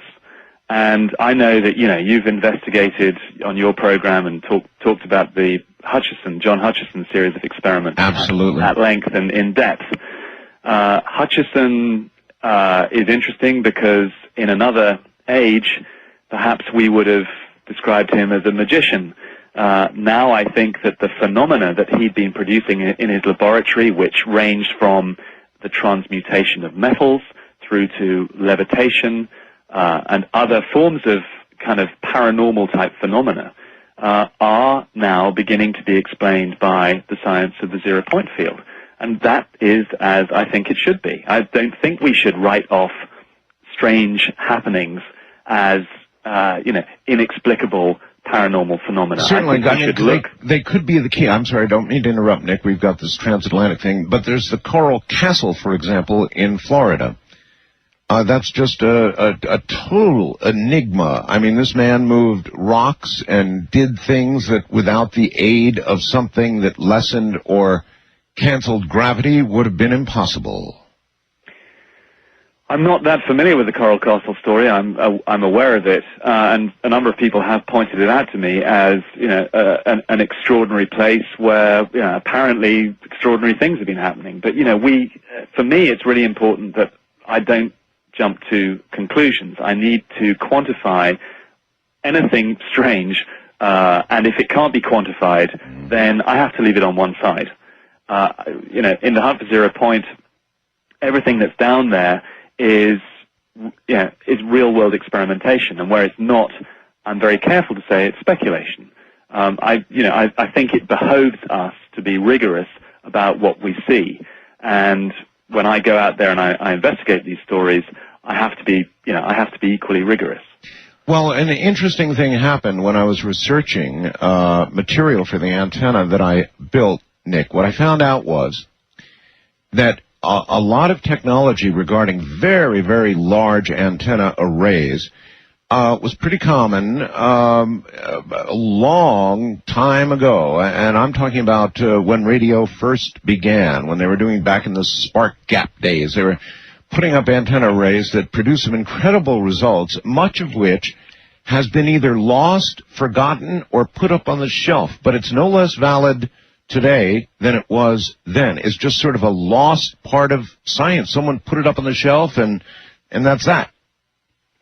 Absolutely, and we find this reflected currently in the whole zero-point energy debate. Yes. In the latter part of the 19th century, there were a whole range of physicists who were stepping up and talking about ether physics. Yes. Well, actually, it's just mutated into a different name. We now talk about zero-point physics. Yes. But essentially, the underlying source of the debate is the same. So it just appears that we kind of go through different fads and we go through different eras in which these subjects get lost. And you believe that when we're not able to explain the reason for something happening, that in itself becomes enough justification to put it up on the shelf and just sort of say, okay, well, that's in my gray box. Maybe I'll come back to it, but it's up on the shelf for now. Absolutely. And I think that, when science cannot explain something with a theory, it is very loath to go out there and kind of institutionalize it. Yes. By underpinning it with, legitimate debate. So when it doesn't understand it, when it can't quantify it with theory, as you say, it puts it on the shelf and goes, not consciously, but it kind of subconsciously puts it on the shelf and and then people leave it there until they can revisit it with physics they can more readily explain. And I think that now we're moving into this greater understanding of the fact that there is zero-point energy, what in the past physicists called the ether, and that we are now beginning to measure the electromagnetic energy within this zero-point energy field. We're beginning to understand that possibly the zero-point energy field may be the underlying reason for forces we don't readily understand, like gravity. We know what gravity does, but we don't know we don't know what causes it. And we're beginning to go into this new and exciting era. All right. I've got something I want to ask about that. When our American shuttle program, Nick, did something that was really fascinating. They had this a tether experiment. I know you know what I'm talking about. And the tether produced so much energy that it snapped the tether right at the shuttle and almost produced a disaster. So much energy was was flowing through this tether, which glowed in space like this giant glowing noodle or something. It was amazing, and I haven't heard another thing about it.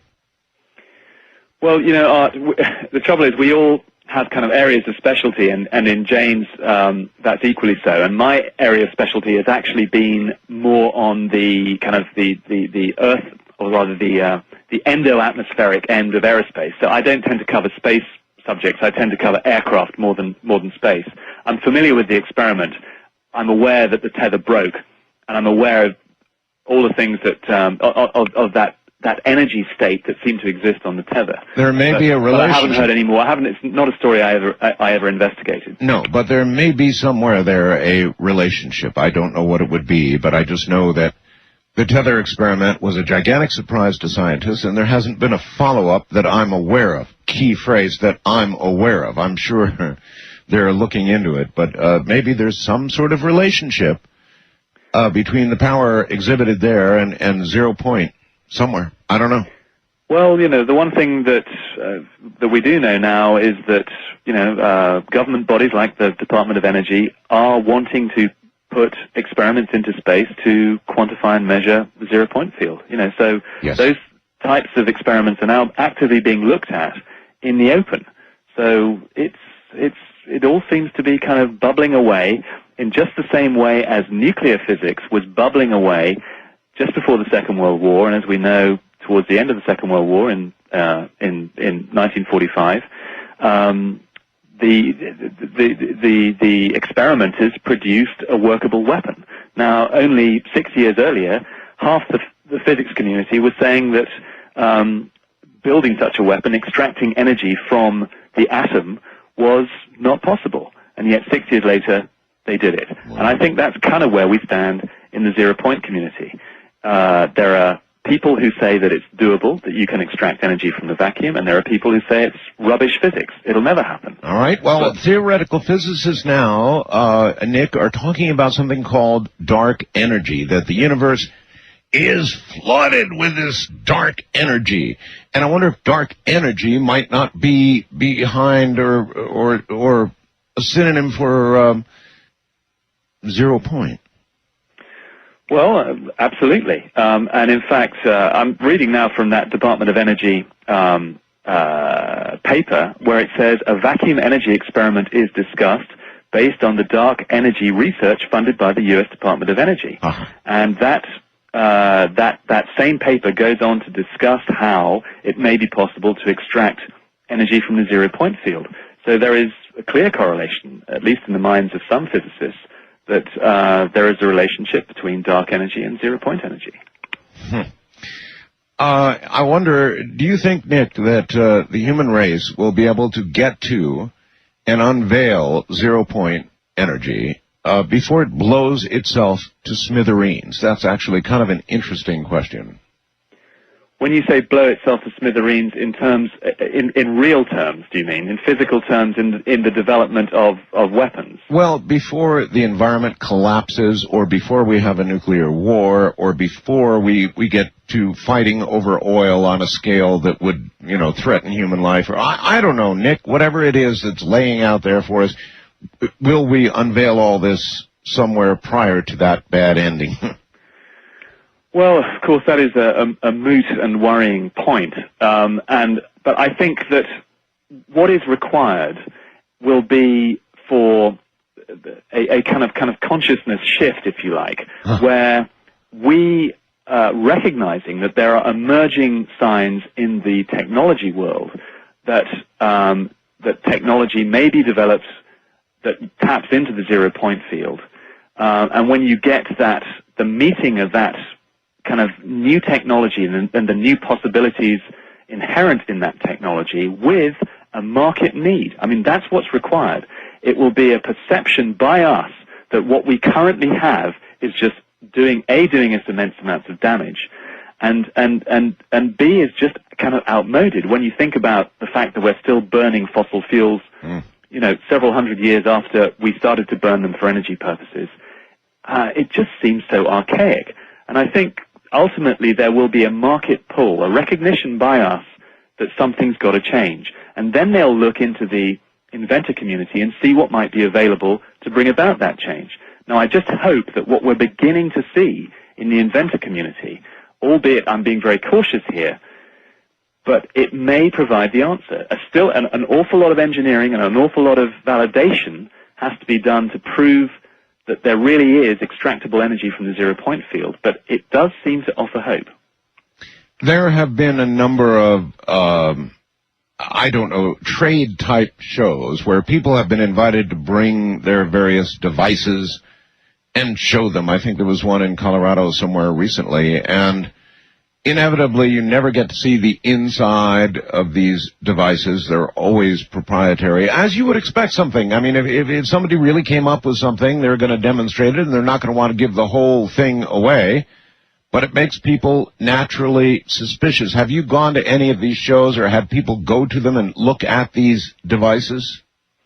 No, I haven't personally. I mean, I'm aware of that debate. And, of course, you can understand their reservations, as you say, about exposing the innards of something that they think may change the world. Of course. To scrutiny on that level. But, of course, at the same time, we have to recognize that that level of scrutiny has to be given to a machine that is that fantastic. So it's a never-ending tussle. But it's one that's going to be going on perpetually. I think until this technology does emerge out there in a kind of more widespread way. That's right. All right, hold on, Nick. We're at the top of the hour. When we get back, we'll begin to go to calls. So if you have questions for Nick Cook, who's at the leading edge of investigating zero-point energy for a very fine publication, Jane's Defense Weekly, and the book he wrote, Hunt for Zero Point, which you might check into. Well, then get on the telephone, because we're going to the phones with Nick Cook in Great Britain coming up next. Riders on the storm, riders on the storm. Can some people really find...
With Art Bell. Call the Wildcard line at area code 775-727-1295. The first-time caller line is area code 775-727-1222. To talk with Art Bell from east of the Rockies, call toll-free at 800-825-5033. From west of the Rockies, call 800-618-8255. International callers may reach Art by calling your in-country Sprint access number, pressing option 5.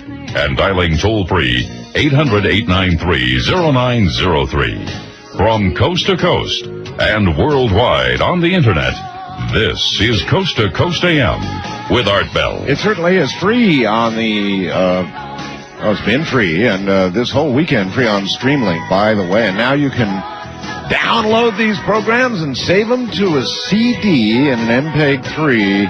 They've arranged for it. That's pretty cool stuff, in my opinion. So is this show. Nick Cook, Jane's Defense Weekly, is my guest. And listen, coming up, you're going to get an opportunity to talk to Nick Cook. Now, bear a couple things in mind for me here, and bear with me during this. Nick Cook is in Great Britain.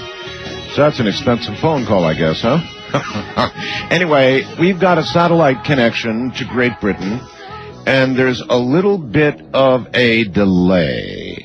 And so when you call, it's best if you formulate your question and then ask it and then just stop and pause and let Nick Cook answer, because there is a satellite delay and it makes interaction sometimes a little uncomfortable and direct interaction even difficult because you tend to keep interrupting each other because of that delay. So if you could kind of get your question oriented so that you can ask it and then sort of turn it over to Nick, everything will run a little bit smoother. But all of you up and coming, and incidentally, though we've been talking about zero-point energy, since we've got somebody from Jane's Defense Weekly, I would see no harm in asking about advanced weapons systems and advanced aircraft and all that sort of stuff, if you really want to. Shouldn't be a problem there. We'll be right back and get to it.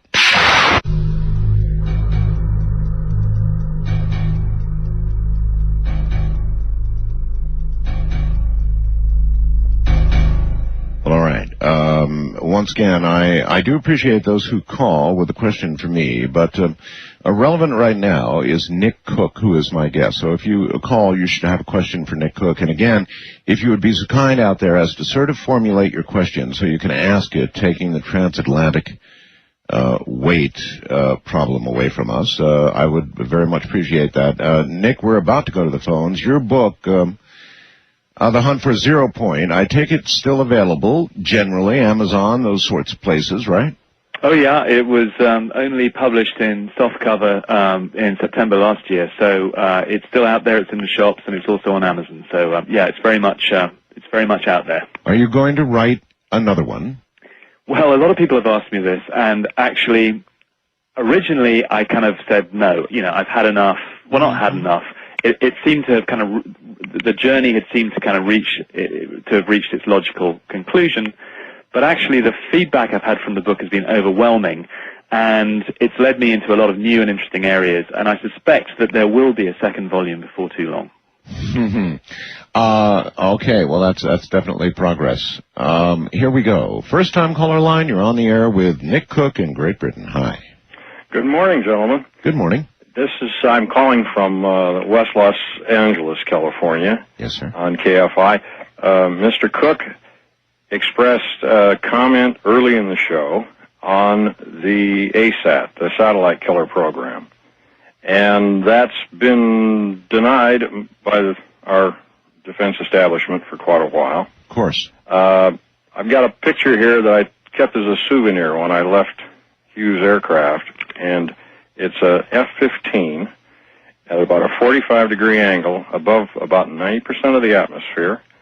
The tail number is AF74084, and it has an ASAT mounted on the right inboard pylon. And it's a big piece of hardware. The sucker was about 35 feet long and about 1.5 feet in diameter.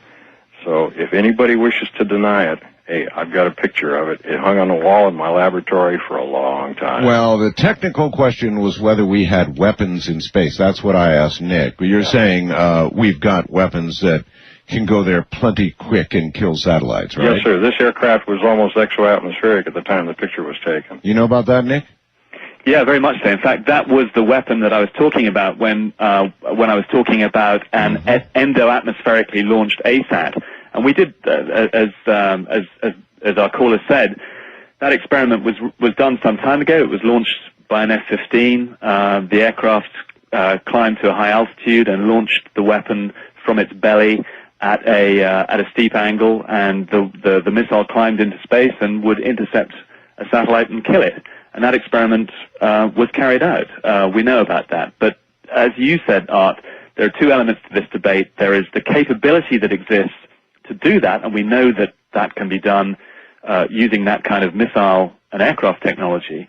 But it's what's happened beyond that is the question. You know, do we have out there a deployable capability to kill satellites from other space-based platforms? And, you know, that is a moot point, and that aspect is the one that's been denied. Well, you know, you've got to wonder, Nick, and it's worth speculating about, if the world's satellites suddenly generally ceased to exist, or there was a war that began by each country taking out the other's satellites, which most certainly I guess it would, I wonder if our nation is prepared to continue without satellites.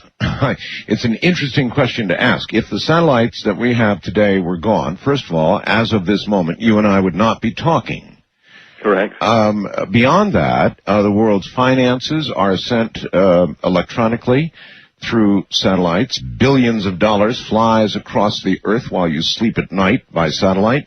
Things happen by satellite that we now take for granted, and how much of our economy would collapse without them? Well, this gets to the heart of a kind of rather chilling new kind of war form known as information warfare. And the U.S., certainly the U.S. Air Force, recognizes that to dominate today's and tomorrow's battle spaces, we have to dominate the information spectrum. It's all very well being able to move on the battlefield and to dominate in terms of air superiority over the battlefield, but you've got to know what the enemy is doing. And to do that, you have to kind of get inside what's known as his decision loop, and that means, of course, having access to loads of information.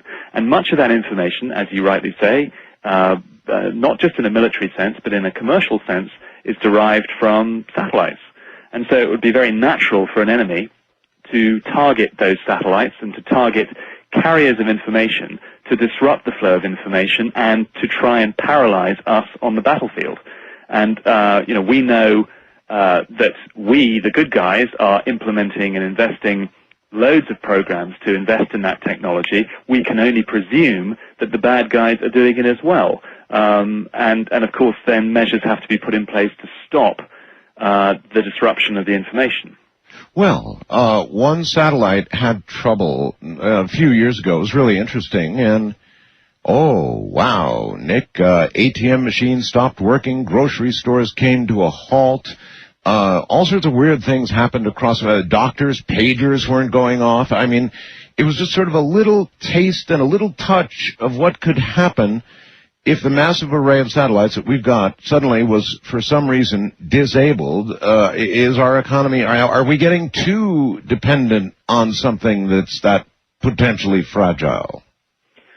Well, I think there's no question that our level of investments in kind of internet-based technologies, in communications that rely on, solid-state means of transmission, all of these are prone to electronic attack.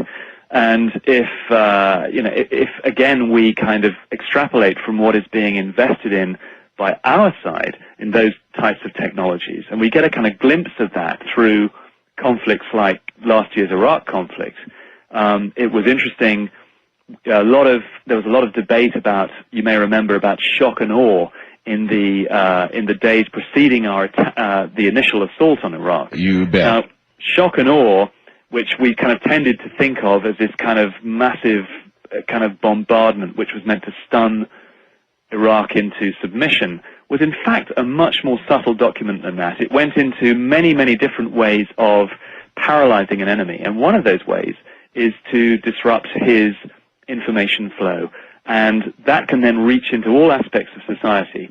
If you knock out a power station, of course, you can effectively paralyze parts of the country. Oh, yes. You can do that with weapons that leave hardly any trace in the environment that you've done it, and I'm thinking of things like microwave weapons, which send a pulse of energy into electronic circuitry and destroy that circuitry. How much evidence is there, Nick, that we use those kinds of weapons in the Baghdad area, for example? Well, there's no evidence that we used microwave weaponry this time around. In the 1991 Gulf conflict, we used a then-secret weapon which dropped carbon filaments onto power stations, which then shorted out the power stations. Right. Now, we are pretty confident, in fact, I'm 99.9% confident, that we have and have deployed, ready for use, microwave weapons which are able to do that same thing by sending a pulse of microwave energy at, say, a power station or perhaps at a radar command or a command post or a radar station. So those technologies are now at a deployable state. To our knowledge, though, they weren't used in Iraq, but daily things come out about what was used in Iraq in a classified sense, and who knows, maybe in a year or two someone might admit to have using one of those weapons experimentally. I'll tell you a pretty interesting story. Quick one, Nick. I live here in Pahrump, Nevada. Fascinating place, adjacent to the, infamous or famous Area 51. Yep, know it well. I've seen something happen in my valley, Nick, that would seem to verify a little bit of what you're talking about. I live pretty high tech for being out in the sticks. I mean, I've got a KU band satellite uplink here. I've got internet delivered to me by terrestrial microwave, which is very efficient. On this one night, Nick, I lost my microwave transmitter, and it went down. I mean, I literally could go in the other room, and I could see the return power as it was. It's like an electromagnetic blanket dropped over this valley, and anything emitting electromagnetic anything was just sort of soaked up. And to prove it, the internet company that provides service to me monitors, 20 or more different radios on towers around the valley here, and at the very time I lost my microwave, every single one of their radios, and they had it graphed, went down to zero. In other words, from point to point here in the valley, the ability to reach that point to point, which is normally 100%, went to absolute zero, and it descended on this valley and lasted about 40 minutes or so, Nick, and then it was lifted. It was like blanket was lifted up and everything started working again. What do you think that might have been? Well, when it comes to new weapons being tested, of course, you are probably in the one place in the world you don't want to be. Yeah, that's right. And I mean, I know from having gone out to camp out and soak up the atmosphere around Area 51 and Groom Lake and all the rest of it, that it's a pretty interesting place, and you can see some pretty interesting things from time to time. I mean, I've certainly seen an object over Groom Lake which sort of defied explanation. Yes. But that doesn't necessarily have me reaching for my kind of UFO recognition books, because we always try and explain these things conventionally. We try. But you certainly, if they're going to deploy a weapon and test it, then chances are it's going to be tested over the Nellis Ranges somewhere, and of course that puts you in the vicinity of that testing. So nothing would surprise me in your neck of the woods, is what I'm saying. Well, that really happened, which would indicate to me that we have the ability to virtually do something electromagnetically that makes horse meat out of any kind of microwave signal. I mean, just take everything to zero. I saw it happen with my own eyes. Wildcard Line, you're on the air with Nick Cook. Hi. Art? Yes. How you doing, Art? Just fine. First of all, say hello to Yeti for me and give George a raise for that great interview with Alex Jones, even if you don't agree with the guy. Okay.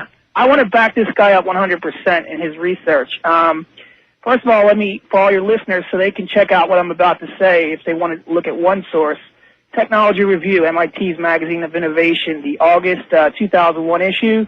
There's an article in there called The Light Brigade by David Friedman. And let me tell you a little bit about what's going on here. First of all, Freeman Dyson, the world's premier physicist at the Advanced Institute, in his recent book, The Sun, the Genome, and the Internet, poo-pooed the idea and predictions by sci-fi writers that laser weapons were an inevitable part of the future, which I found shocking. Not only are they an inevitable part of the future, they're already here and they exist and they've been tested. They've been tested at Kirkland Air Force Base in New Mexico, White Sands Missile Range, the U.S. Army Space and Missile Defense Command in Huntsville, Alabama, and they're being developed by companies such as Boeing and TRW. Can you confirm any of that, Nick? Wait, there's more, Art. Well, all right, just hold on. Can you confirm any of that? Well, we know absolutely what the caller's saying in terms of the fact that Kirtland and U.S. Army Missile Command at Huntsville, Alabama, Kirtland Air Force Base out in New Mexico are deeply involved with high-energy research. TRW and Boeing, well, those are companies that would have great interest in pursuing those kinds of technologies. There's no confirmation officially that those companies are involved in those fields, but of course they're involved in a lot of secret research. Okay, caller, that sounds like a yes. Proceed. Okay, so here's what the military remains queasy about calling attention to the interests of battlefield lasers. This is from the article. The programs aren't secret. That tactic already backfired once for the government with the optics hunting laser projects, but the policy appears to be one of not volunteering information unless pressed. And even when pressed, most military and civilian managers involved in laser defense programs deny knowledge of initiatives intended to bring lasers to bear against ground targets. They have a laser that can place a 10-centimeter wide beam with the heating power of blowtorch against distant targets for 100 shots at several meters away. And like I said, all the pictures you want and information is in this article in Technology Review. It's all public knowledge. Okay. Nick, any comment on all of that? How far along? I mean, I concur. I can't verify the details of the laser weapon itself, but speaking from my own experience, of course, directed energy weaponry and lasers in particular are currently kind of the vogue weapon of study amongst my peers. When I was looking into laser weaponry a year or so ago, I was told by the defense community that you better hurry up if you want to investigate and do a story on laser weaponry. Such progress has been made in that field that shortly the doors will be coming down, and getting information out on those programs will become very difficult. We have one or two white world programs out there which are looking at developing lasers. I'm thinking particularly of the laser that's going to be mounted on a Boeing 747, which will shoot down Scuds in the boost phase out to about 400 kilometers. But behind that, those official programs, there are probably programs that are being developed in secret which are yielding extraordinary results. And we do know, for example, that in about 10 years' time, aircraft will be fitted, will get to a point where they can be fitted with battlefield lasers, which will be able to do, in theory at least, exactly what the caller said. Well, Nick, this is again way out there on the Coast to Coast AM type style question, but there have been these weird things that nobody's ever been able to explain called crop circles. I mean, truly, these are enigmas. And here's a theory for you, Nick. If you had a laser or microwave weapon and it was space-based, or even if it was based in a high-altitude airplane, you know what? You'd have to test it. And they found that these wheat fields with these weird designs, ones that weren't done by a couple guys with boards and chains, were done with what appeared to be microwave energy, Nick, and you just got to wonder if somebody up there might not be practicing. I'll let you think about that. We've got a break here at the half hour. I'm Art Bell. A very old friend came by today, 'cause he was telling everyone in town of the love that he just found and the reasoning of his latest friend.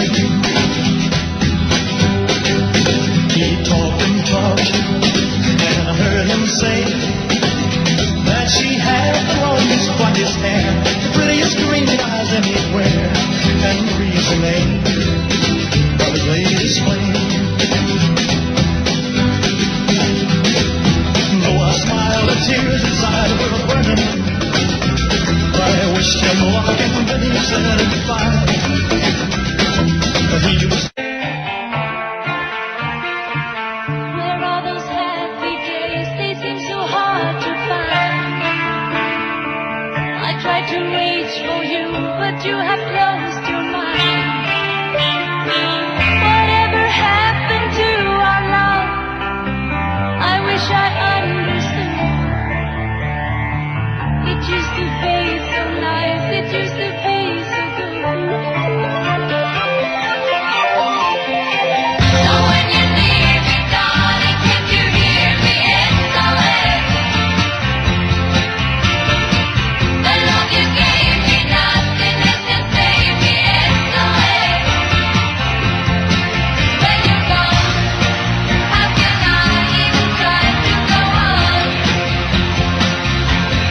talk with Art Bell, call the wildcard line at area code 775-727-1295. The first-time caller line is area code 775-727-1222. To talk with Art Bell from east of the Rockies, call toll-free at 800-825-5033. From west of the Rockies, call Art at 800-618-8255. International callers may reach Art Bell by calling your in-country Sprint access number, pressing option 5, and dialing toll-free 800-893-0903. From coast to coast and worldwide on the Internet, this is Coast to Coast AM with Art Bell. That, of course, is ABBA's SOS. When you think about it, the world right now is crying SOS.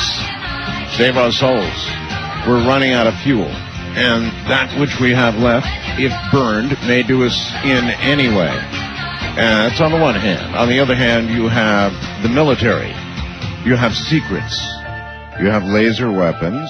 You have possibly zero-point energy. You have the key to the SOS that's being screamed about over here. Two really important things: the future of the world and military secrets. Let's think about that, shall we?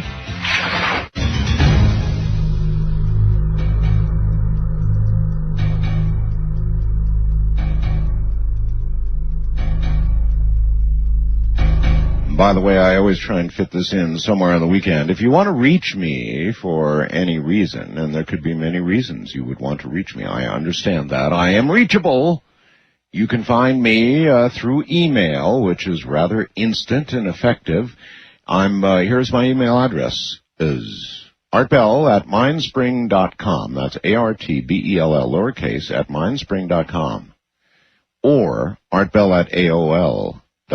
Either one of those avenues will get the message through. My guest is Nick Cook, Jane's Defense Weekly, and here's Nick once again. His book, The Hunt for Zero Point, if you've been intrigued tonight, is obviously something you ought to pick up, and tonight we learn there may be another on the way. Has there really, Nick, been enough material that has come to light to you in your investigation since you wrote the last book to fill up a new book? If so, that's a lot.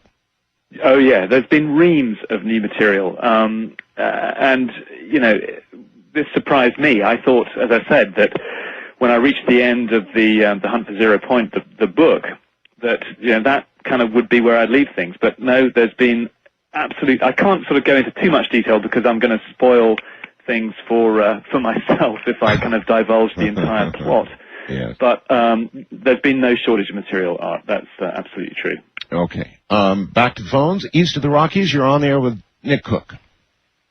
I've got one for you that is from January 6, 1981 in the Chicago Tribune. A gentleman by the name of Morris Wayman presented a paper to the American Association for the Advancement of Science in which he says he found 4 microbes and 1 yeast that would make oil. The gist of the story is that he says he can make 12 million barrels of oil on a square mile of water surface a year. Huh. I talked to him a year or two later, and he told me they had cut off his research money. Well, I guess I don't want you to identify the companies or whatever that cut it off. It was the University of Toronto where he was located. Okay. He has a son named Michael Lash Wayman, a chemistry or chemical engineering professor, I think, in Alberta, who told me he knew nothing about what his father had done. Nick, are you at all familiar with this? I'm not familiar with this story, although of course it sort of jibes with other similar stories of kind of suppression that are out there. There are a lot of stories of suppression, and so you really have to wonder, you really do have to wonder, darn it, disappearances, people paid off, all the rest of it, yeah, you've got to wonder. West of the Rockies, you're on the air with Nick Cook. Hi. Yeah, hi, fellas. I'm calling from Phoenix, listening to KFYI 550 AM. All right, welcome. I was watching a documentary about the Joint Strike Fighter Development Program, specifically between Lockheed and Boeing. And one of the things I noticed when seeing the Boeing aircraft, which actually didn't make it, Lockheed was chosen, as it was hovering about 100 feet over the airstrip. It's a very unconventional-looking aircraft. It's rather conventional technology, but hovering there, it looked like something someone might presume came from another planet. Taking that to a greater extreme, I'm sure that there's plenty of a lot of the UFOs seen flying around over the country and elsewhere are probably just unconventional experimental aircraft being developed by black budget programs, which we've spent trillions of dollars on. Almost surely you are correct about that. And including, and I wouldn't even be surprised, some of the flying saucers are using anti-gravity developed by the military. And I wouldn't even be surprised that they actually have operating squadrons set waiting for the next major war to pull out some very nasty surprises against the bad guys. That could all be true, and I'm sure, Nick, that we do have a bag of surprises that have not been fully open. For example, for the Iraq War that we just had, I personally have had a triangle pass over my head and that of my wife silently about 150 feet above us, headed toward this area known as Area 51, and it appeared to be defying gravity. Certainly not flying, wasn't going fast enough to support itself in the air, so it was either floating or it was defying gravity. What do you know, Nick, about triangular-shaped craft that seem to not make noise? You hear anything about that? Yeah, a great deal. I mean, there was an interesting report issued by the Belgian government a few years ago about a wave of sightings over Belgium in the 1989 and 1990 timeframes, which, at the heart of which were these triangular plan-form craft, which were doing exactly as you say, Art, exhibiting characteristics not dissimilar at all from the craft that you saw. And yet we have no explanation for these, at least not by known terrestrial science. I mean, what I find very interesting is a lot of UFO sightings do tend to reflect technology that we later learn was investigated by the real world. I'm thinking of the stealth program during the 1980s. Absolutely. When people in your vicinity down there in Nevada, close to Area 51, were seeing kind of strange lights, strange shapes in the night sky. You bet. And later on we find out that, of course, an extensive stealth program was probably responsible for at least some of those sightings. But it is a minefield. I cannot square your sighting, for example, with anything that I know about in the real world. But that's not to say that something may have been developed. All right, well, that was the heart of the journey, really, that I was undertaking when I went to try and find anti-gravity technology and hunt for 0 point. All right, Nick, here's another one for you. You know what's been happening around here lately in the West Coast? No. Maybe you'd like to comment on it. People hear a jet over them, a jet noise or some kind of noise, sounds like a jet, and they look up, and there's nothing there. Nick, there are a lot of people who believe that we have developed essential aircraft invisibility and that we are testing it. Well, although I cannot, searching in my kind of experience of things that people have told me about in the military and outside the military, but about what's happening inside the classified environment, I cannot find a ready explanation for what people are hearing and not seeing there. But it is known, and I have interviewed a number of people on the edges of the black world in the military who readily admit that the latest thrust of their experimentation and development in stealth terms is to having mastered the electromagnetic spectrum to a large degree. In other words, getting aircraft to be invisible on radar screens. Yes. And having mastered to a degree the heat spectrum, getting aircraft to be invisible on infrared screens. And thermal screens. What you want to be doing next is making an aircraft invisible in the visible spectrum. Mm-hmm. In other words, making them almost impossible to see to the human eye. And we do know that certain experiments have been going on in that direction, using electrochromatic panels, for example, on an aircraft that can mimic the background of the plane. So if you look up at the sky, you would see well, you would not see the aircraft, hopefully, but because it would be covered with these photochromatic panels, which would be mimicking the background sky. Exactly. So you essentially would see nothing. That would be the final key to real invisibility. Gee, you've got radar invisibility. They've learned all about that, so why not make it fully invisible? Then you have a craft attacking you that you can only hear. And I've heard they're working on that part of it, too. Yep, absolutely. And in fact, you know, when you listen to an aircraft like the B-2 as it flies over you in throttle back mode, it is extremely quiet. So, and that is now 25-year-old technology. So, you know, when you think that probably what's going on in the black world, and we have people like the late Ben Rich, who headed up the Lockheed Martin Skunk Works, saying that probably what you're going to see in 30 to 40 years' time is what is being worked on now in the black world. That kind of gives you an indication of the kinds of levels of technology and expertise that are currently being worked on. What would you give for a free ticket into Area 51 for, say, I don't know, 12 hours of anything you want to look at? Well, quite a lot, I think is the answer. I have made, you know, rather inane applications to do this from time to time, Yes. but and I get a kind of fairly wry response back. But now I would, you know, words like eye teeth and give my come to mind. What do you get something back like, we appreciate your interest in our facility? Yeah, you know, kind of stop response. Yeah, but bug off. Yeah, basically, yeah. First time caller line, you're on the air with Nick Cook. Hello. Hi, Hi. my name's Steve, and I'm in Phoenix. Hey, Steve.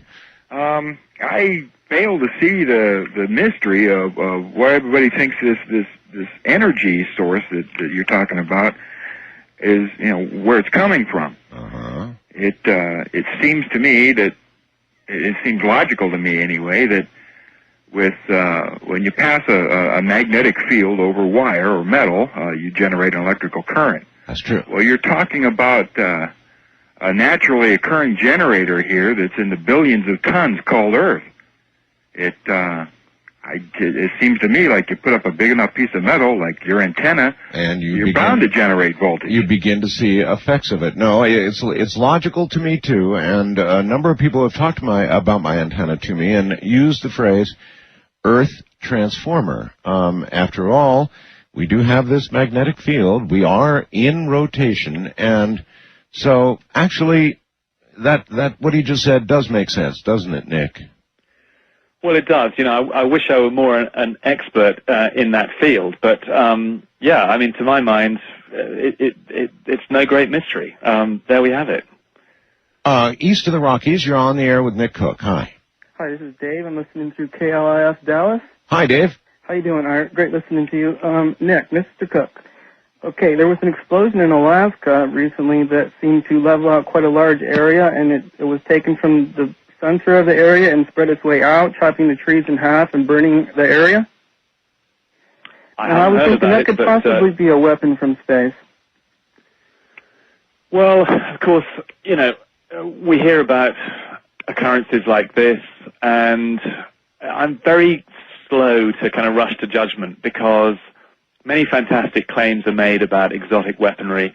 And, you know, what I really hope, I don't know where this apparent explosion took place, but, you know, if it was on public land, you've got to start worrying about this. And I'm very slow to rush to judgment on these types of stories because they, you know, a lot of myths and kind of legends spring up about them. So, you know, I guess I'd have to know more about this to be able to comment on it. But I'll tell you about a claim that was made recently that I bet you even heard about.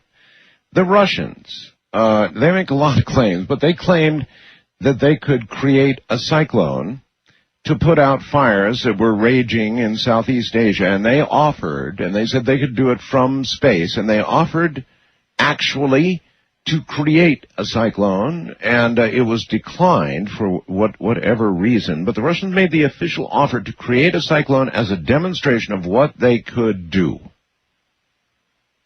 Well, we do know, I mean, that the Russians, and particularly during the Soviet era, were not slow at all in developing or rather deploying weird science for military purposes. I can't comment directly on that one, although I have heard about officially backed experimentations by the Russians into the control of weather.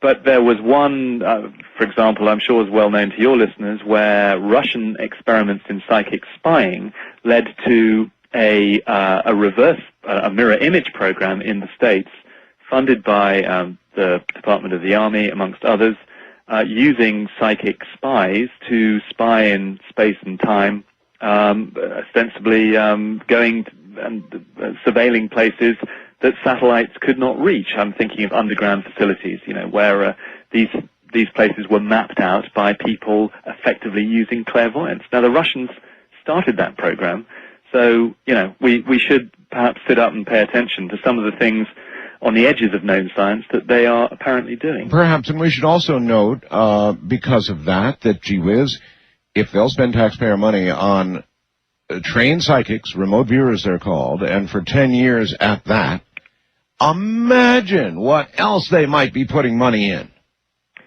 Well, that's kind of my motto, Art, which is that, here's what we know about. So just speculate a little, and particularly, in my privileged position where I'm able to go and see many interesting companies, many interesting technologies, and talk to many interesting people, knowing that, what I'm seeing is probably just the tip of the iceberg. Just imagine what's below the waterline, and sometimes that's what keeps me going. It's sort of, if you're interested in technology, it's a wonderful job. How frequently, when you're in, a company or an installation or something, and they're demonstrating something to you, do you get the feeling that the guy demonstrating it is sort of saying between the lines, man, I wish I could show you what we're doing right now, but I can't?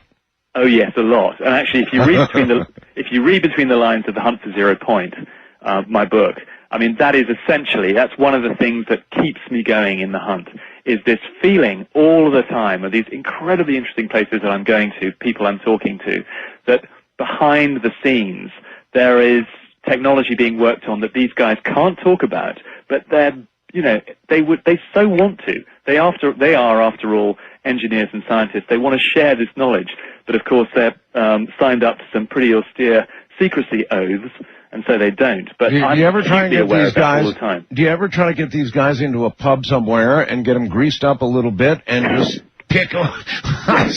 Yeah, well, I'm not averse to standard journalistic techniques here, and I'm not averse to going into a smoky pub myself from time to time. But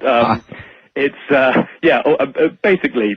I mean, I will share a beer over with anyone who wants to talk about these things, but it's all part of the job, All right, it's a dirty job, but someone's got to do it. People should get your book now, The Hunt for Zero Point, and in that way you can get ready for the second book, which we now know is sort of on the way. About to be born here. I guess the conception is being considered. And anyway, Nick, what a great pleasure. And it'll always make you a grand guest for this program, because you're right out there looking and listening to and studying the edge. I really appreciate you being here tonight. Thanks for having me on the show, Art. Oh, okay, you come back. Will do. Love to. Take care, Nick. You too. Cheers. Cheers, indeed. That's Nick all the way in London, Nick Cook, and what a guy. Imagine that. How'd you like to be a reporter in his position, ushered into some of the really cool rooms at Boeing, but always seeing that next locked door and wondering yourself, I wonder what's behind that one. Well, what we're up to. Listen, it's been a wonderful weekend. I'll see you back next weekend with whatever it is we come up with. In the meantime, here's Crystal Gale, the right words always to take us out of here. From the high desert, good night. Midnight in the desert, shooting stars across the sky. This magical our journey will take us on a ride, filled with the longing, searching for the truth. Will we make it to tomorrow? Will the sun shine on you? Midnight in the desert, and we're listening. Ooh, we're listening to you.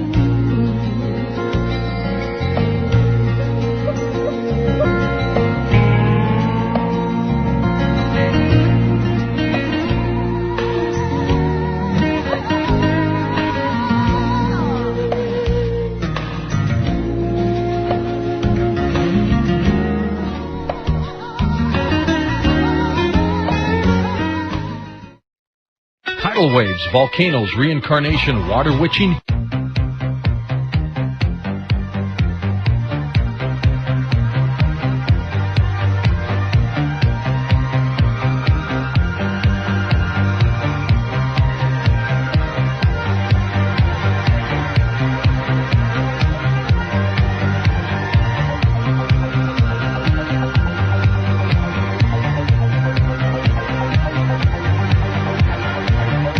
From the high desert in the great American Southwest, I bid you all good evening, good morning, good afternoon, wherever you may be in the world's many prolific time zones. I'm Art Bell, and this program is Coast to Coast AM, covering every single one of them. Great to be here, and honored to be here with you tonight.